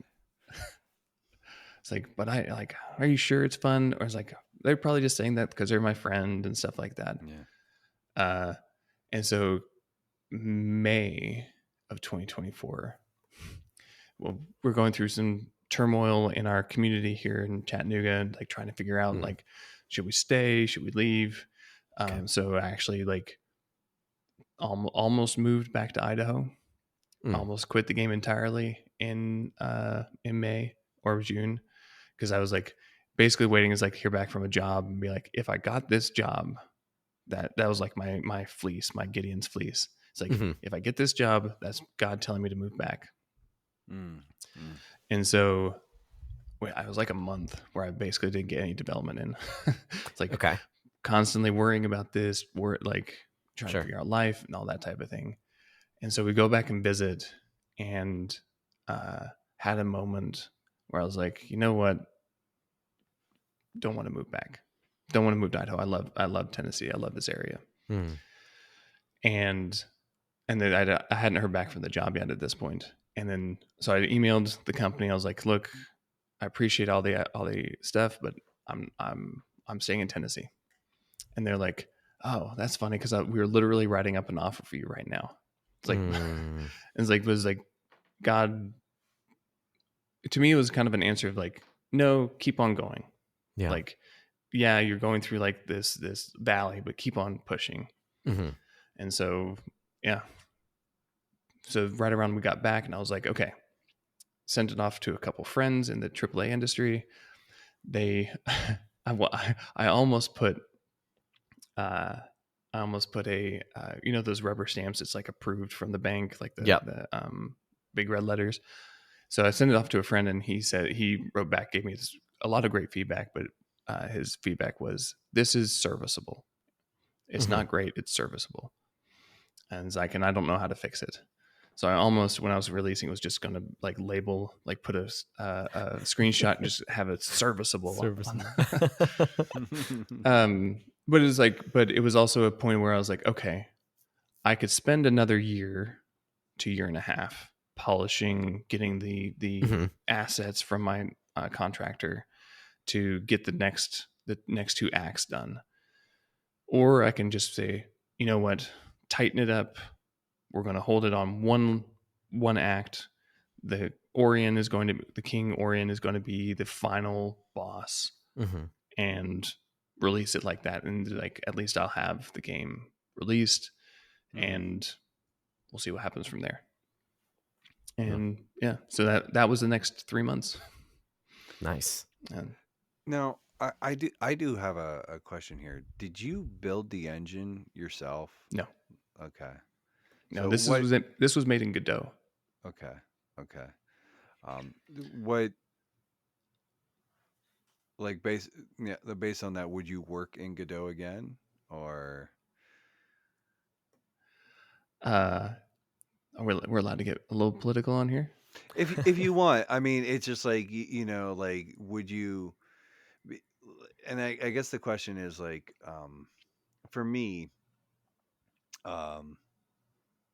well, we'll let the conversation unfold, because it's like, the thing is like, I'm trying to wrestle with like the pre-built engine stuff, because there's the Unity, the issues with Unity that cropped up a couple years ago, and their monetization, and then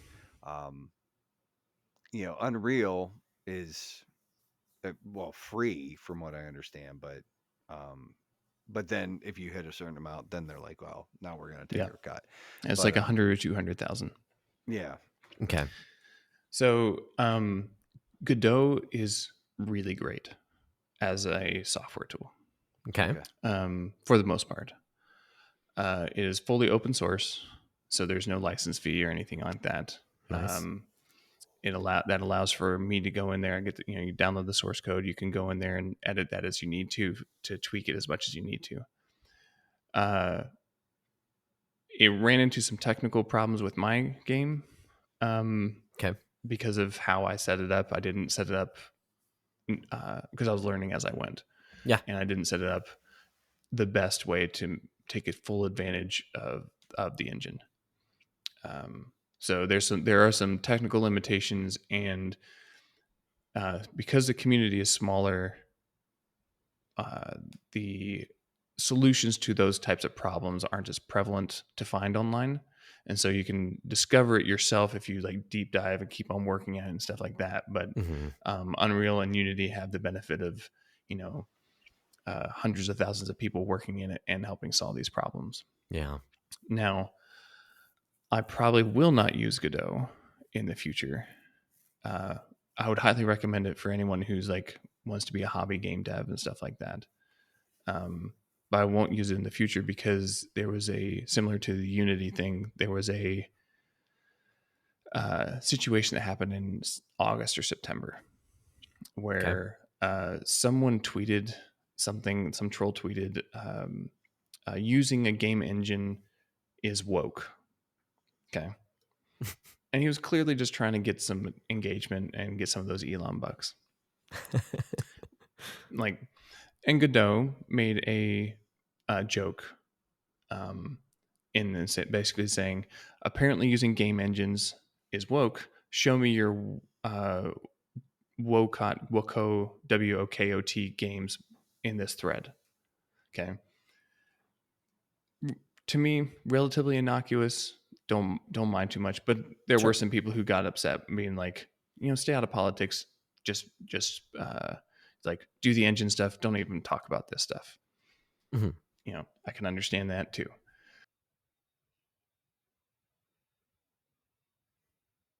Shitstorm blew up from that.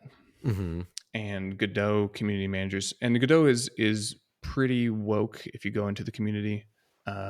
Their Discord has rainbow flags everywhere. They heavily promote anybody on Twitter who has a Godot game that is LGBTQ or minority will get heavily promoted by their community management. Gotcha. Other people will not. Like you can tell that there's a curation going on. And so I was already like aware of like there's a political biasness towards one group. But really what made me decide I'm never going to do it again was one of the members said something and then had his GitHub account blocked from accessing Godot source code on GitHub. Whoa. And he can easily get the source code by creating another account or even looking at it for free. Like, I don't think you know if you need an account, but just like that act made me go and say, oh, there's the potential for where they would try and block me from using the software if they found out what my political views were. And so I won't use Godot again. I think it's a really great tool, and the best thing about it is like it's really simple to learn compared to Unreal or Unity. So like if you're sitting there and be like, I just want to get like a 2D game up and running, like a Chips Challenge or something like something simple 2D puzzle game, or even like a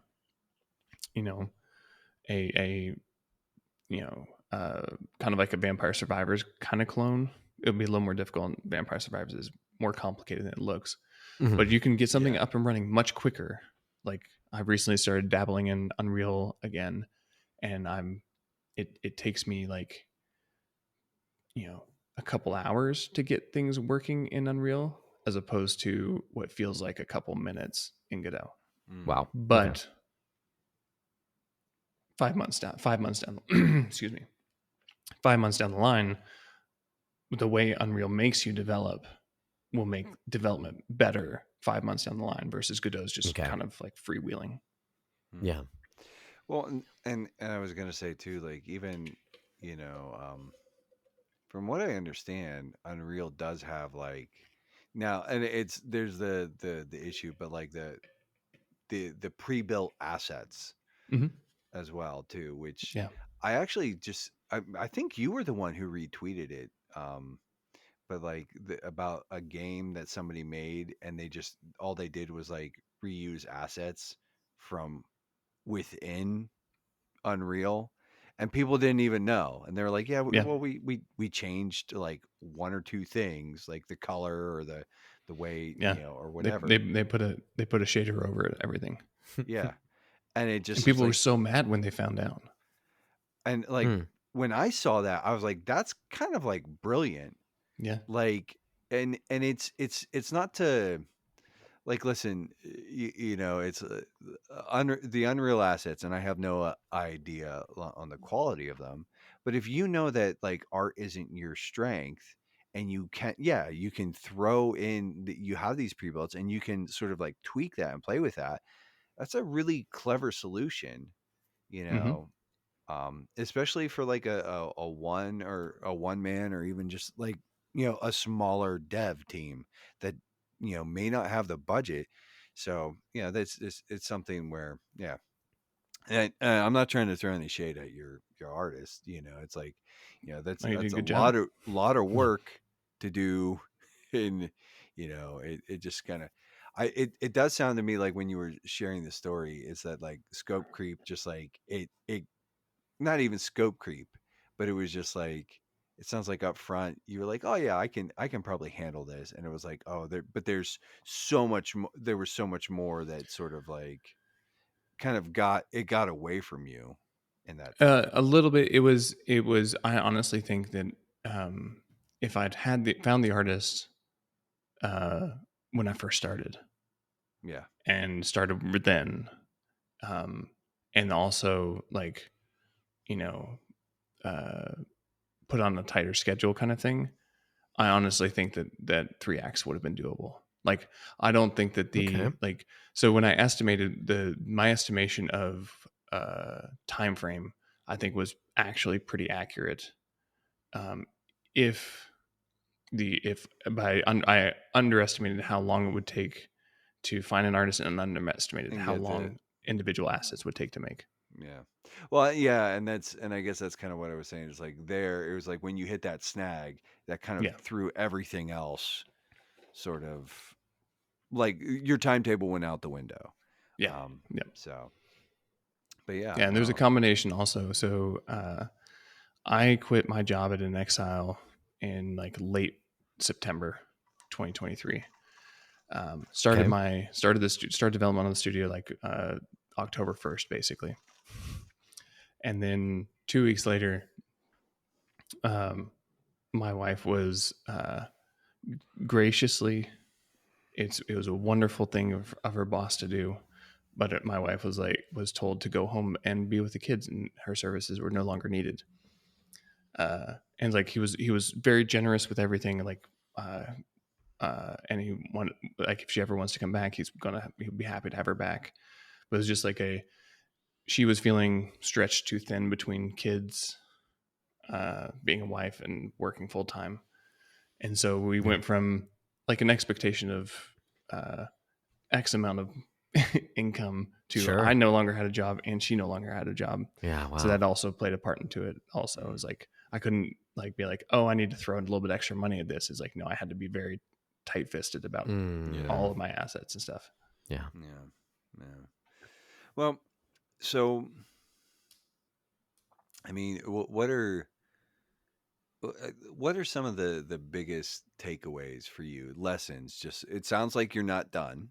sounds like you're like, no, you're committed to sort of like making games. And so yeah, and we talked about at the beginning of the show how like I think when like you got it done, like you got through to the end, like you put something out there on Steam, and maybe not it's not exactly what you wanted, but like we can't all be concerned. Was it Concerned Ape, the dude who made Stardew Valley, who Took him like has 8 years. took him like 8 years, and his girlfriend supported him for a number of those. Um, we can't all have that that kind of like the benefits of that, but it's what are some of the other takeaways? Like, it's like, we were talking a little bit off mic or prior to recording about how like the virtue of stubbornness. But so you've obviously like you've drunk deep from that well, to a certain extent. Yeah. But what are some of the other takeaways in this process? Like, let's just say like the timetable worked out a lot better and you were working with the artist sooner or whatever. Um, what are some of the things though that like, even like, let's say like, even if I could do this differently, or if I had to do this again, what would you tell Jordan of a year and a half ago? Or, you know, You were right. You can, like, honestly, Mm. like, to the I mentioned this I think on the last recording, but it's well, the fact that more than 3 people bought the game means the absolute world to me. mm, And more importantly, I've gotten like not on Steam reviews, but the Steam reviews have been good. mhm. It's been like people just out of the blue.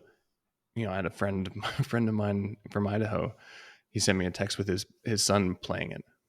Mhm. And he's like, didn't even know that it was your game. He just found it and picked it Oh up. wow. Oh, that's so cool. That And is it's like, but getting like people being like, I'm really enjoying this. Like, yeah, there's problems, and like we talked about, like I know the problems. you see the gravy stains.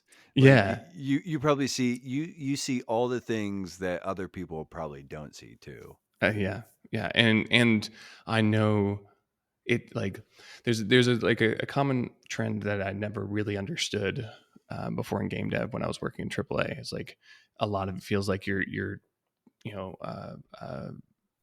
bale wire, like hey, like you're just barely holding things together with string, like, and then it works.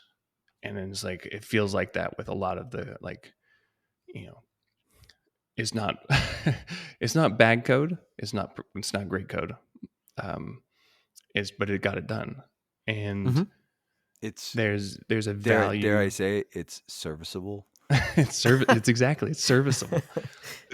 And but it's like, so there's this thing, like, there's when you click release, and I had this weird feeling of like horror, like, because like someone's going to see it and they're going to see all the flaws I do.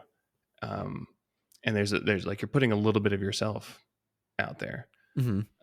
There's this feeling of like excitement and joy. You're like, something that did not exist a year and a half ago suddenly exists. Well, not, I mean, I guess it's a year and a half later exists, but it exists. And then like sadness is like of what could have been with it. Like, but it is a, but there's this, when people came in and just enjoyed playing it, to me was so much a validation of, oh yeah, like the career that you've spent the last 10 years working on, you can make something that people enjoy, that the medium of games, like, you are serviceable in this industry. Like, and that's it's not only not nothing, it's a whole lot of something. Yeah. I've described it to friends. It's like when you were in school or in college, and I don't know if y'all had to write a thesis at all, but like turning in a thesis, there's a similar kind of feeling to turning in a thesis with it. Okay. Where you're like, this super apprehension is like, I'm not exactly sure how the teacher or the grader is going to take this, especially if you worked really hard on it. But you also have a kind of a grading rubric most of the time, right? You're like, okay, it's like, you know, I have to follow this, and this, and I'll generally get like a B or something. There's no rubric. And so you're like, hey, I worked on this for a year and a half. Like, teacher, like, tell me what you think. And getting back being like, hey, you know what? C+. Not bad. I don't know if I mentioned this on the last podcast, but like the ultimate dream for me is getting in front of the judgment seat or maybe getting past the judgment seat, but someone in the afterlife being like, hey, I played your game. It was pretty good. Like that's really all it matters. Yeah, to create something that lasts in glory. Yeah, I think that is the or that is remembered in glory. Yeah, yeah. Well, I guess the ultimate one is, you know, hearing, you know, Christ say, "Hey, I played your game. Well done, good and faithful servant." that'd be sick, dude. It would. I get teary-eyed when I think about the hope. Yeah. So that's awesome. Yeah. Well, you know, yeah. Well, and it's like it's not the last year and a half has been full of doubts because you're like, I don't think this is good enough. I'm not good enough. Like over and over and over again. It's like, you know, the persistence, like the stubbornness we were talking about. And it's like, and to come out and be like, hey, all those voices weren't right. It's like people are enjoying it. That's great. Now, Awesome. now that you do have like this formula too, like so you have like this hook. Are you going to play with this type some more, or are you just like on to the next thing?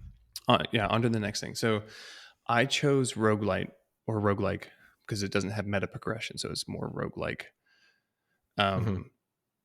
I chose it because I wanted to play on the theme of prophecy and chosen one in like that whole like video game trope of like chosen one rise, like because you play like Skyrim and you're like, you're the champion of Whiterun or whatever, and then the next guy who comes in, he's also the champion of Whiterun. It's like, so there's not a unique aspect to it. So I wanted to play with like this chosen one, or is the next run the chosen one, or is the next one the chosen run, and that's why I chose roguelike. Yeah.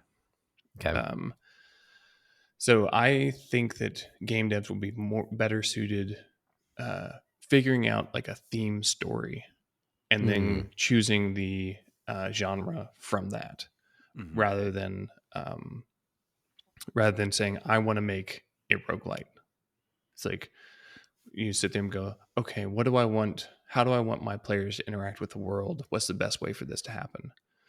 So when I was first coming up with the idea for Oracle Melees, I was like, okay, this could either be like a first-person shooter puzzle game, like Portal, or it could be a roguelike. And it's like, so I balanced the two, and it's like, you know what? I think a roguelike would be more appropriate for the theme. Okay. So I already have another idea. I was lucky enough to have an artist friend of mine lose his job back in October. And so Melees came out. We are already working on the next project together. Oh, wow. Okay. And we'll see what happens. Yeah. That's awesome. No, that's pretty. I mean, you know, and obviously we will want to, you know, sort of be kept in the loop. And now, just people can. It doesn't sound like you're really talking about it that much right now. You guys are. We don't have a. It'll be 3D. Okay. And we're going to do it in Unreal. Okay. So yeah, going back, I was like, you said you had been kind of tooling around with Unreal again. Yeah. So it's not just like, oh, like, hey, let me kind of like noodle around in here. It's like, no, there's an actual purpose behind it. Yep. Yep. Yeah. Yeah. Okay. Very excited about it. Like, it's basically two of us are going to be doing most of the heavy lifting on it, and there's three other people at my church Nice. who are like going to be touching it. They don't have like AAA experience, but there's so it'll be like it's kind of like a brain trust a little bit, while two guys do the heavy lifting. Okay. So I will, as soon as I can tell more, I'll be happy to tell more. We're shooting for like themes of redemption and community. Okay. And yeah, so Nice. messing around with that, seeing what we can do. I think we have a really good idea going. And That's awesome. hey, I have the artist at the beginning, so let's see how long it takes this time. Yeah. Do you have a target date of We are I don't know, dev cycle, I guess. We're shooting for some sort of prototype in 6 months. Okay. Yeah. So it's like have something. The ideal would be basically to, and I'm entirely leaving this up to the artist. We have so the four other guys all have some sort of design or visual art type of background. Mm-hmm. So I'm going to rely on them to do like, hey, like one of the things I ran into with Melees was it doesn't look appealing. Like the gameplay's fun, but it doesn't catch someone's eye and say, "Ooh, I want to play that." Right. Mm-hmm. And you see like the people on social media who garner like hundreds of thousands of wish lists. They have that visual hook that I couldn't quite get with Melees, and no fault to my artist. I don't think it's like it was just like just takes cohesiveness, world building, and stuff like that. Sure. Yeah. And I think that with 4 people looking over the art and fine tuning it, I think that we can garner a lot more attention in 6 months than Melees was even close to getting. Well, and two, it is so much of it because it is a visual medium. The what's the first thing that's gonna like catch your eye? You know, it's the way something looks. I mean, you know, we don't all have the benefit of being Mega Man and having notoriously bad cover art to sort of like, you know, sear into, you know, maybe that's a strategy. Maybe what you need to do is make the cover art so just like horrific and not representative of what you're doing. No, but yeah, so that sounds pretty exciting. And it's like you said, you've got your sort of your art team and your art direction already sort of like pushing forward, so that was the really the big hurdle, where it was kind of like getting that stuff sort of having those assets ready. Right. Because and again, I had been sort of like I lurked in your Discord, and I just sort of, it's like, yeah, and I remember sort of seeing some of the gray box stuff, and so mechanically it was there, you know, it just the assets, yeah. And yeah, it's just like it's tough. That's a big lift too, you know, for somebody who's kind of like doing this in their off time. And so yeah, you got to give props to your artist for. Oh, he was wonderful. Yeah. We talked recently, and he's going to be working on board game development. Okay. Oh, that's cool. He recently quit his job, and he's going to try and do board game development. So I'm very excited for him. And then, you know, it leads me to think is you know, if maybe for your next project, I do have a buddy who does some freelancing. And I didn't know that you were sort of in this position for your art stuff, or else I would have put you in touch with my buddy Jason, who, you know, he's got a pretty distinct style. He tends to his stuff. He has a very distinct style. That's like he's got a pretty. He's pretty heavily inspired by like Korean folk art. cool. A lot. But he's also kind of, he's also a big WoW nerd. So but his stuff I've always enjoyed his stuff, and he's actually done some board game illustration, like Oh, one of his nice. bigger projects. But next time you're looking for an artist, I'll put you in contact with Jason, and maybe you guys. He's a cool cat. I like him. Yeah. So, but Yeah. and So, again, no shade to no, your I, artist. like honestly, like he's in the Discord. Andrew Presinati, Pezinati. I don't remember exactly how to spell his name, but he's wonderful. Highly recommend him. He worked hard, and I like the way that the characters turned out. Honestly, I basically I think that if he was full time, it would have been phenomenal. Like Well, I you think it would probably have been. would have been able to, like, if you got, like, yeah, if you'd had him on. I think the word you used was cohesion, Mm-hmm, and it's exactly. like there is, like, that it kind of, yeah, there isn't a solitary sort of design voice throughout the game. Right. Like, it's like, whereas, a great, and this is like, again, this is more of like the AAA thing, but it's like, a great example. Well, like Pokemon has a great sort of like design philosophy, and Mm-hmm. like, that's why when the Pokemon with Guns game, what was that called? Power World. Yeah. Power World. It was like, oh, that's Pokemon with guns, because everybody, like, it's like that aesthetic philosophy. Like, everybody's like, no, that's Pokemon. But there's a coherency there where it's like everything fits. One of my favorite examples of that, just as far as design, has been was the Disney Infinity stuff. Did you ever see that, Jordan? I remember it, but I never play it. Well, the gameplay is fine. Like, but what I thought was really cool is that they took these characters and they tweaked all of the design elements so that they had this sort of like toy box feel. And Mm-hmm. it's like, when you look at the in-game models, they have this like really kind of like, even the stuff like, they had like the Star Wars animated series stuff in there, Right. but even that was like co-opted to sort of fit this toy box design aesthetic philosophy. And it was like, there was variety in it, but there was a coherence in there where it just like, it all, like, you looked at it and it was like, oh no, this all belongs. And I think that that is something that, like, given time, yeah, is yeah. So, but Yeah, it's like mentioned recently was like the new Legend of Zelda: The Echoes of Wisdom. It's like also does a very good job with that type of thing. Yeah. And it's so important. It's like, with melees, I had a prop artist that I worked with, which was she made the barrels, torches, candlesticks, like the things that you see Okay. Yeah. in the world. And then I bought the asset pack for the dungeon layout, Okay. like the tile map and stuff like that.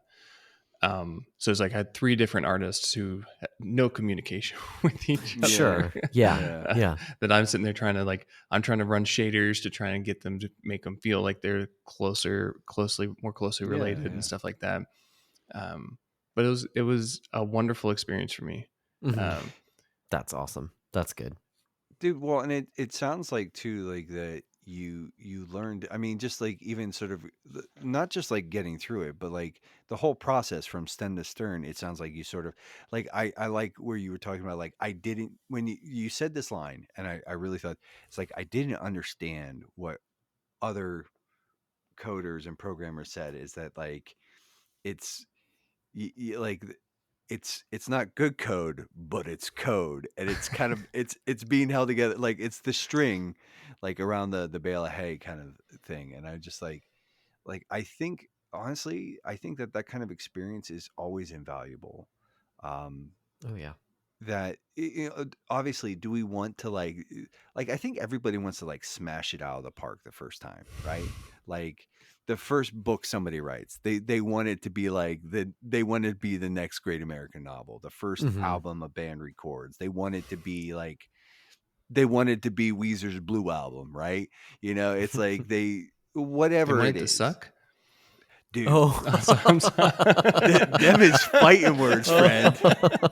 I mean, oh, that's a good. you're one. lucky. You're lucky. I know that that's a joke. But you know what I'm saying, where it's Yeah. like everybody wants their first thing to be like just this, but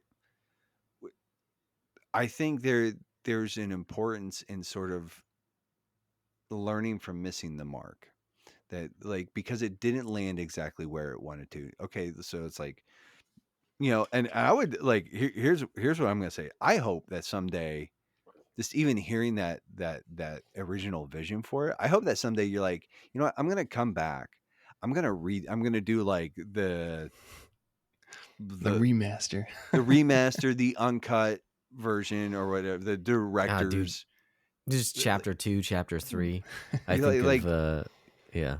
do the whole thing, tell that whole story, and like, because I think like, again, I do think that the hook is good, and I think that it's and here's it's we've talked to just the struggle. It's like I've always told people, I'm like, substance is actually the important part, and the game's substance is solid. Mhm, Like the style, mhm. yeah, it's kind of like it's kind of all over the place, but the substance is good. Yeah. And the style, like the substance is like the thing that matters. Style is Mhm. like style is if you can get style in there, like, cool. But I just and so I would just say, like, I you know and again, I'm saying like, it's like I like the game. Like, it was like I said, you hit that point where it was like, oh, he like, it was after like the third or fourth time. I was like, oh, I can get another one in here. I got a few more minutes. I can get another one in here. I was like, oh, he did it. My guy did it. Like, that's the thing Mhm. where it's like, and so I would just say, like, I hope you know you've talked about, like, you're just sort of, I don't know if you would use the words frustrations, but like just your disappointment because it didn't come out the way that you wanted to, and just like, but I would say, like, learn from that, like, use that to sort of fuel the fire, to like sharpen the edge a little bit. um but also, like, I just, like, I do want to end sort of like, and like, I don't know, feedback, or just, I want to offer some encouragement. I think what you've got here is really good. It shows that you have good instincts, Mhm. um that you've got, like, sort of like a good design, a philosophy of design, right? And I do think, like, too, I like the idea where you said, like, hey, instead of saying, like, and I would say, like, it probably works differently for different people, but I think for you, you're saying, like, no, I need to, like, the themes need to match, like, having like a thematic thrust or direction, or sell tell us, even, sort of like using, Mhm. but sort of like saying, like, no, and that theme needs to inform what the game will look like and what the game will be. And I think that that's important. Like, we were talking about, like, visual cohesion, but like having a thematic and a narrative cohesion, and an ideological cohesion just throughout the design of the game, I think is really important. So I did, that's the thing, is that I wanted to tell you, like, dude, it's got substance, it's got heart, and that matters. Like, like, listen, we can't all be lookers. I mean, and this is the pot. Just This is the saying, podcast for not lookers, right? yeah. It's like Right. I've got a face for, for radio here. Which there's a reason we were an audio only podcast for years. For Um, a long time, yeah. for a Yeah. long time. But I would just say, like, dude, I think you're.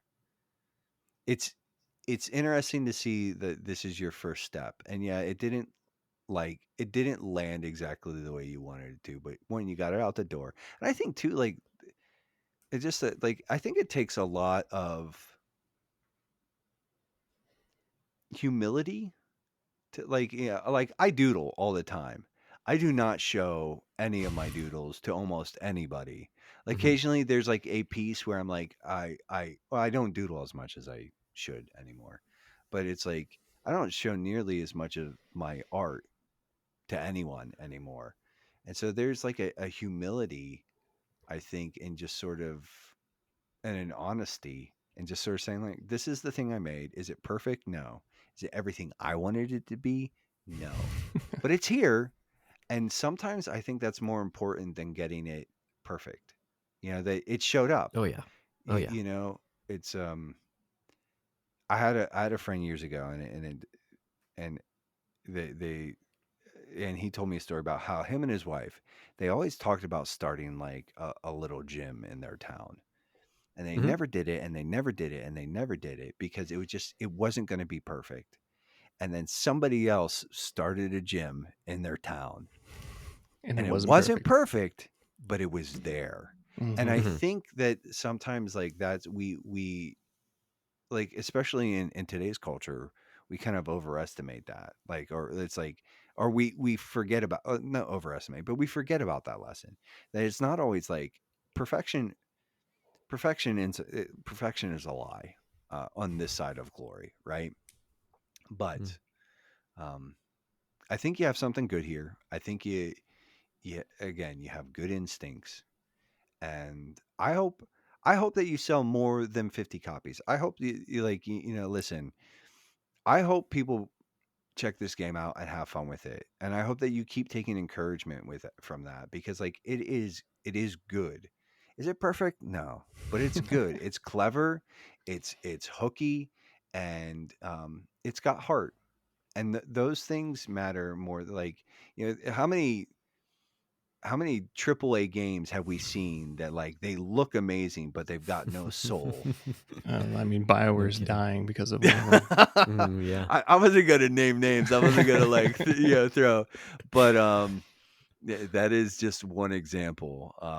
Yeah, but it's like, so I would just say, like, dude, like, I hope that encourages you. That sort of like gives you a little bit of fire. That like, I think you've got something special here, man. And I would like to see someday, like after you've got like a little bit more experience under your belt, like come back to this. I want to see the whole thing. I want to see the unfurled vision because I like what's here. Mhm. Um, and I think like even just sort of hearing you pitch that a little bit, I was like, oh, dude, that actually would be kind of sick. Yeah. There was a story I saw 2 months ago because like you were saying like this pushing through. I remember seeing like you always see the comics of like this is in every self-help like self-development thing. It's like this one guy tunneling and he stops this far short of like the gems, and the other guy's tunneling and he's going to make it kind of thing. And I argue with my wife constantly about this because she's very much the optimist in the family. She's Mm. like, just try things, like get it done, kind of thing. Been a wonderful blessing to me over our 15 years. Don't tell her I said Nice. 14. Yeah, dude, listen, you just better hope that she doesn't watch this YouTube video. We just had our anniversary recently, but Oh, You're, that's awesome. but it's congratulations, like, dude. thank you. But I was like, if there were no gems there, the guy turning around is the one making the right decision. Mm. It's like and that's the problem with that comic itself. It's like, and that's what I've been struggling with. Is like, is this like, am I pushing for something that's not there, or Mhm. is there like some nugget? And then I read, or I watched a short about Michael Jordan. I probably taken from The Last Dance, and he was discussing his shot to win the national championship when he was in college. I think it was a freshman, and he was given the opportunity to make the final shot, the game winner for the national championship. And he specifically said that shot made me realize, oh, I can be something great. I can be like this. It's like, and that gave him the confidence. And I was like, that little bit of positive feedback. If you don't get that positive feedback, you're not going to keep on trying. And so I look at like, I didn't, like you said, I didn't hit a home run, but I definitely made contact. Yeah. And I'm running to first, right? It's running like going, his ball's in the air. It looks like it's going to like loop. It's like, but I made contact at my first at bat. I would say you've got a solid single on this. You got on base for sure. You got on base, man. So it's, this isn't a foul ball. That confidence is huge for me to sit there and like talking to the artist friend that we're working on the next project on, and him sitting there being like, I don't know if we can pull this off. Like, this is a lot on your plate. I'm like, no, I can pull this off. I'm worried about like, this is a lot on your plate. Can you pull this off? Kind of thing. Yeah. And that's, I thought I could a year and a half ago. And I'm like, yeah, I can. Yeah. Well, and awesome. You've got, again, the benefit of wisdom. So you've sort of been down this road once. You're aware, and there'll be new and different roadblocks and stumbling it'll be fun. But it's, the thing is, something I was thinking about is like a lot of times, like if it's a new problem or it's the first time that we've seen a problem, like, so you've got like grit, that everybody talks about grit and resilience and everything else, but like troubleshooting is almost as much a discipline as it is an art form. Right. And so the only way you learn to, like, especially in coding, but yeah, the only way that you learn to navigate problems is by dealing, like having problems to deal with. And so it's like, but yeah, dude. Yeah, I just, like I said, I wanted to tell you, like, just let you know, like, I like the game. I think that, again, it's, is it a looker? No, but neither am I. So, but it's got heart, it's got substance. And I think, like, and it's like you said, especially knowing sort of like the story, it's like how it's like, it's like you were doing this like scrambles, like, for assets and, and I would just say, like, dude, with, just sort of knowing about it, it's like, you did good work. And I think you should sort of take a, not an unhealthy, wicked, sinful amount of pride, but a little bit of pride in the fact that you got something out the door, that it's fun, that it is being received well. Yeah. And it's, the highest, the highest compliment I can pay anything is like that's awesome. It's like that's killing it. But it's, I think one of my second highest is, and I think this is the more important one, it's got heart, it's got substance, there's something there. So, to dig into the mine analogy, keep digging. Yeah. And the thing is, like, yeah. And maybe it's like, maybe it'll just turn out to be like a bad anime storyline, and it'll just be the friends you made along the way, like, but I can only speak for myself, but I think you did good. I think it's not a bad first step, and so just don't let it be your last one. So. Appreciate it doesn't sound like you're going to be. Sure. Doesn't sound like you're not planning on making it your last one. So yeah, but that's super cool.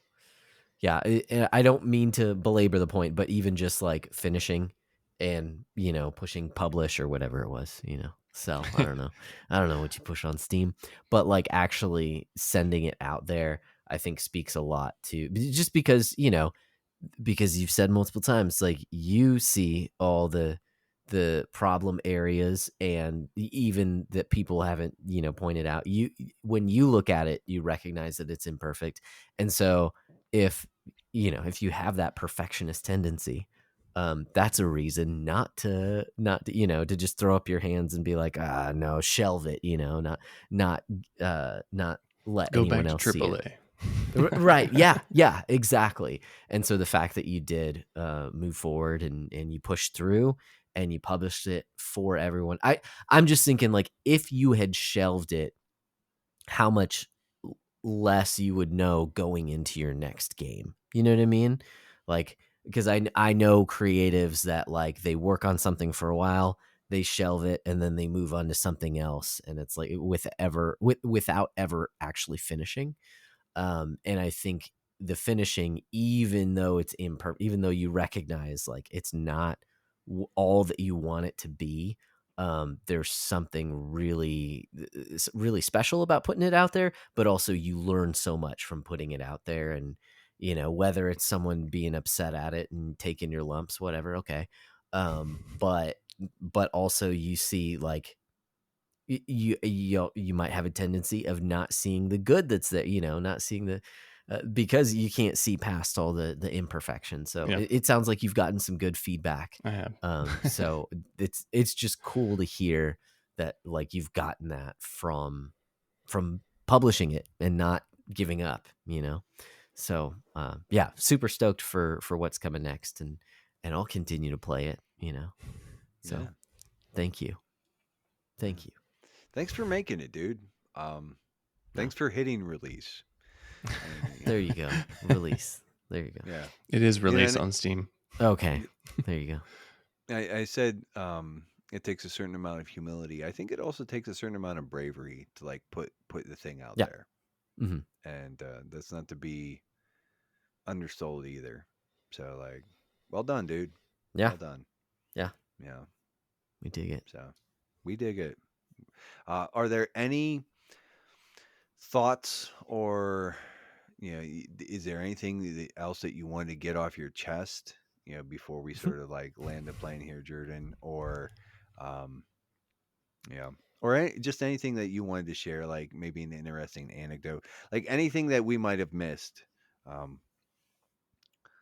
Or if you're just tired of talking to us, that's fine too. No, I always enjoy talking with you guys. Dude, same, bro. Yeah. Honestly, I don't have, like, it's like the development process was weird because it was like constant whirlwind and also Sure. doldrums. Like, it felt like I was like Hmm. spinning and going nowhere at the same time. Okay. Yeah. And so it's just like, I know I have artist friends who are trying to do stuff, and I don't know if they'll watch the episode, but if they do, like, keep going at it. Yeah. And Yeah. like, I talk to my brother all the time, or one of my brothers, about this, and it's like the idea of stubbornness, discipline. Mm-hmm. It's like moving the needle a little bit every day. That's more important than this. The idea of, like, motivation, or the emotional feeling of, like, I need to do more. I need to do something. It's like many days where I was like, what's the point? Mm. But at the same time, you go down, like, okay, like, it's either this or go get pestered by my kids. No, I'm kidding. I mean, you are, but you aren't. But you are.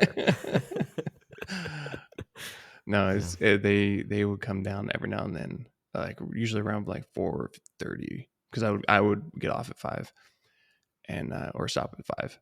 Around 4:30, they'd be like, "Is that the game you're working on?" And it's like, okay, like all those, Yeah. because my brain is basically like a washcloth, Yep. very well wrung by the end of the day when I've been coding and trying to fix stuff. It's like that's just one of those nice little releases. It's like, okay, a little bit of liquid can come back in there. Yeah. Yeah, man. And Well, nicotine is awesome for coding.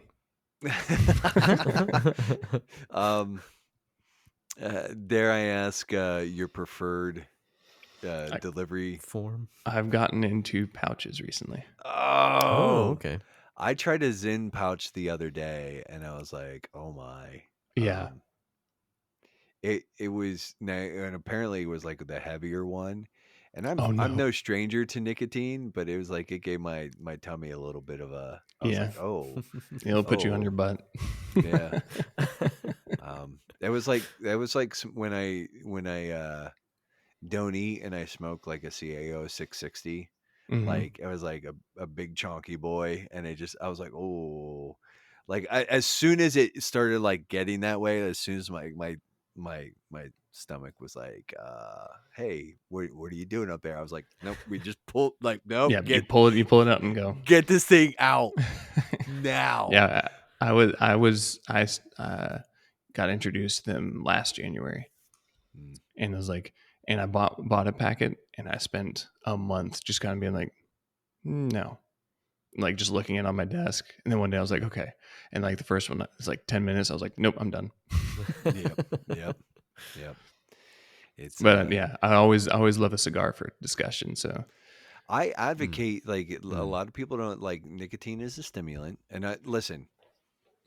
Only don't do drugs, this. kids. Don't do drugs unless they are sanctioned by, and only do them if they're legal. Anyways, and you are of the legal age. But nicotine is a powerful stimulant, but it actually does help with like concentration and yeah.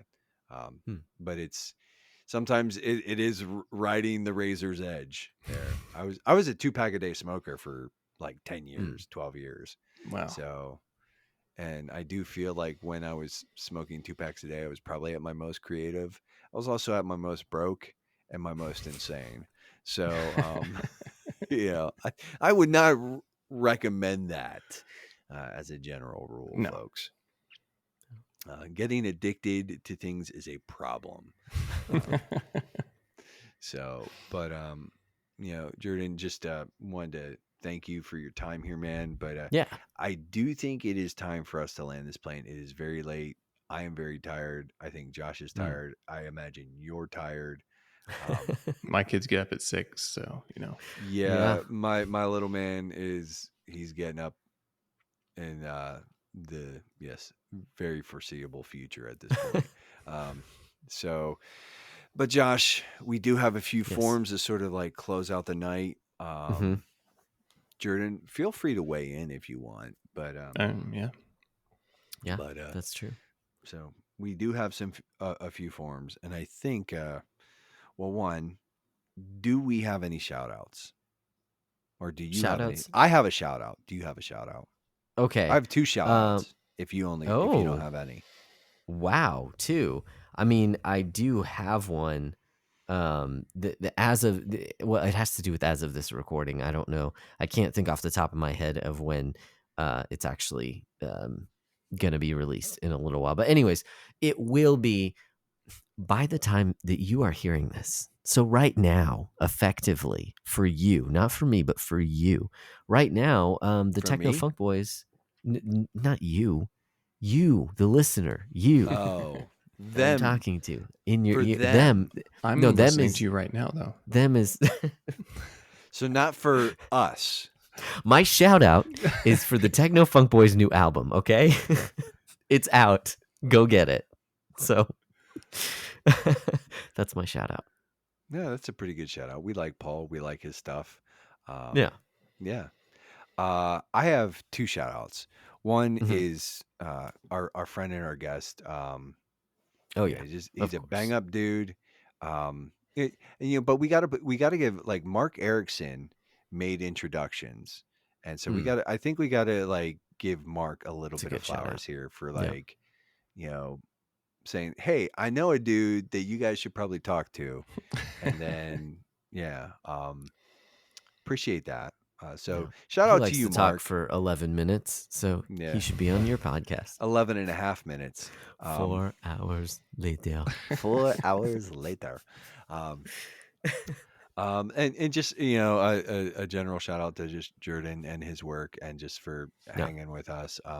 But also we have a new patron over on Patreon. Oh yes, that's right. Pyrulian has joined the ranks as of today, as far as I can tell. Man. So welcome, sir. I will add you to the necessary Discord, the top secret, super cool Discord thing channel, whatever that thing is, and give you the proper designations and clearances. We'll make sure that you get the info for the patron feed. Yeah. But yeah, that's my shout out. Like, yeah, Awesome. so Awesome. Well, yeah. um, Those are some good shout outs. You said you had 2. That was like 3. well, Was it it was like just- 2.5 because like Mark and Jordan were kind of like the same shout out. Okay. Yeah. They're basically the same person, so I guess it doesn't Essentially, in my head canon. He's got better hair than I do. And he's a little like indie folk. He a patrons. If you want to hear Mark Erickson sing a little folk ditty about a space trucker, yeah, that's patron exclusive material. It's Yeah. worth $1. It's good stuff. Do I get a shout out? Yeah, if you have a shout out, go Sure. for If it. you have a shout out, do it. All right. My shout out would be for the Backlog Beatdown. Subscribe, give them money on Patreon. Oh, shucks. Thank you. Thank you. It always We're all feels just friends weird, here. like when people do that, and I'm right here, and I'm like, oh. We enjoy it. I Well, get a awesome. little- it's like mixed. It's kind of like I want to do the hide thing. Like, You want to hide on your own shucks. podcast? That On I my don't own know. podcast, I don't know how Thank you, any of man. this works. Yeah, appreciate that. Well, before we ride off into well, it's not the sunset because the sun is clearly be the not up right now. sunrise. Sunrise Yeah. at this point. Yeah. As we ride off into the sunrise, before we do that, our final form it has to do with some challenges Blah. for one another. Here comes a new challenger. Yes, That's right. That's right. So- So Joshua, yes. your challenges, Okay. Yes. your challenges and updates. So every first episode of the month, we like to challenge each other or ourselves, our future selves. We challenge our future selves to do challenges To be better. and see how well we stack up to those challenges. Because, yeah, we do want to be better, not just in the amount of video games that we play, but in all areas of life. We want to steward our time well and steward the things that God has given us well. And hopefully we do that. Now, saying all that, we would like to do that.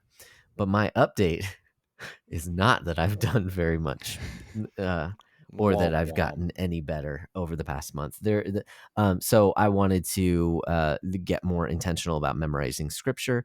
And okay, I mean, I guess by that metric, I was slightly more intentional than I have been in the past over the past month. But even then, it's not very much. Didn't move the needle very much. So I'm going to continue to put that as a priority. I will report back on that next month. But in addition to that, what I was thinking moving forward to focus on over the next month, I just finished a physical book. I do a lot of audiobooks, but I just finished a physical book, actually, that Haunted Cosmos book. Talked about it on the last episode. Nate, you picked it up. I just finished that today as of this recording. And it was good just to read a physical book again and to find the time to do that. So I want to, over the next month, I want to have listened to a book and then also read a physical book because I have a bunch of books to read. In fact, the same person who gave me or had me, I'm borrowing Haunted Cosmos from him. He gave me another book last night. So that's the next thing on my list is to read through that. And yeah, so that's what I'm challenging myself on is to find time, to make time to read through that before our not next episode, but in a month. So I'll report back on that then.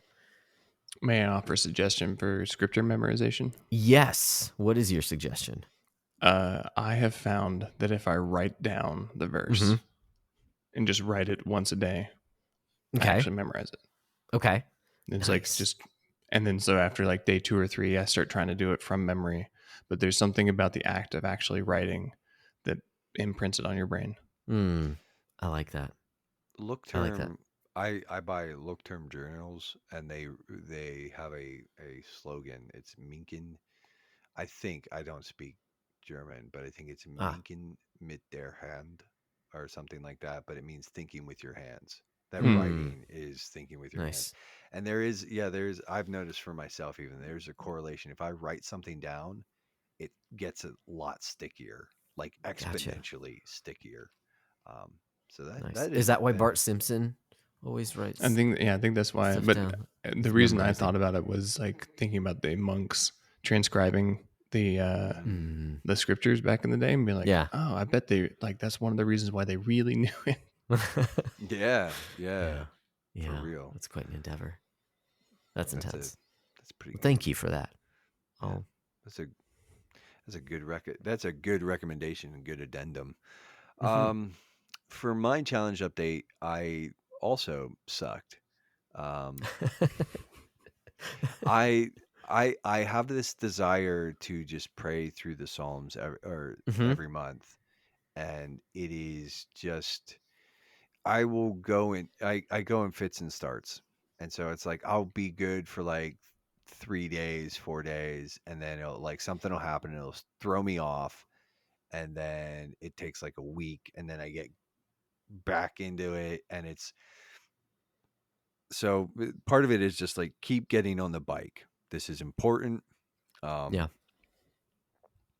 Um, so there's that. I'm not gonna give that up, but you referenced and I'm not trying to add too much to my, and I actually need to put this in the show notes so that I have it for next time too.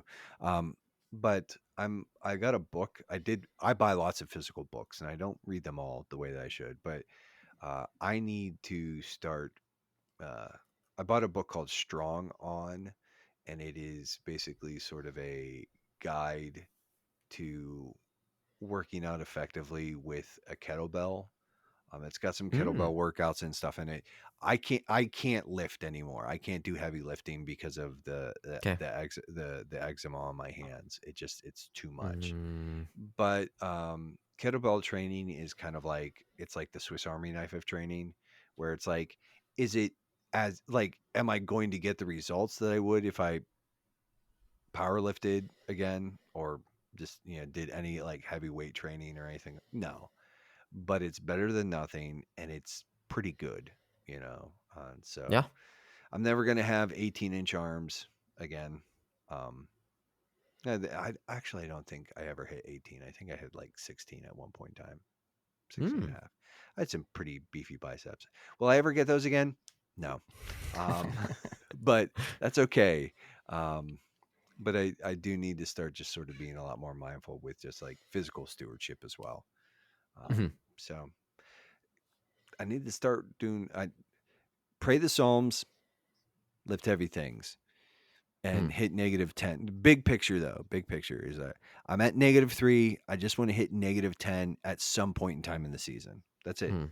I hit that, Mhm. and I'll feel like a winner chicken dinner. Um, but yeah, that's my update. Yeah, I suck. I suck at praying. Um, the Psalms. Um, but yeah, so. Mm. But All right. yeah, Jordan, please, yeah, if you want, but don't feel like you have to weigh in there. It's like No, you my don't have to my tell us how challenge you suck. my challenge has actually been going pretty good. I have been learning Japanese daily on Duolingo for the last year. Okay. Oh, wow. That's cool. And continuing with that, I am on a mission trip to Japan this August, so I'm very excited about that. Wow. Yo, that's That's wild, awesome. dude. I That's know. really cool. I'm so excited. And then one thing I suck at has been I've been trying to walk. I've been lifting for about a year and a half now, Mhm. but like I need to walk more. So I've been trying to get up early and go walk a mile and a half before the kids wake up. And it's been cold here, and I hate Mhm. cold. Mm. It's like I wake up and it's like if I can see my breath, I don't want to go outside. Oh yeah. Oh yeah. No kidding. I feel you. Whew. I feel you. Um, Yeah.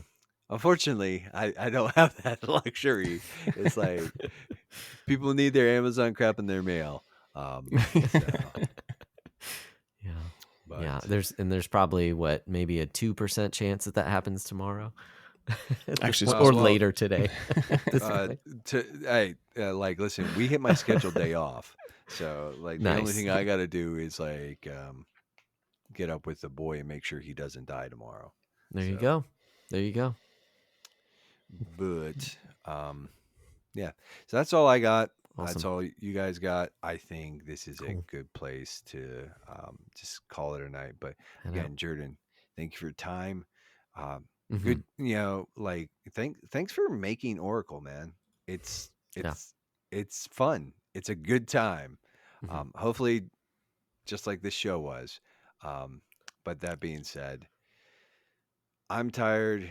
You guys look tired. I think it's time to just call it a night. And so, Josh, until next time, what should they do? Guys, keep beating down your backlogs and we'll keep breaking down the benefits.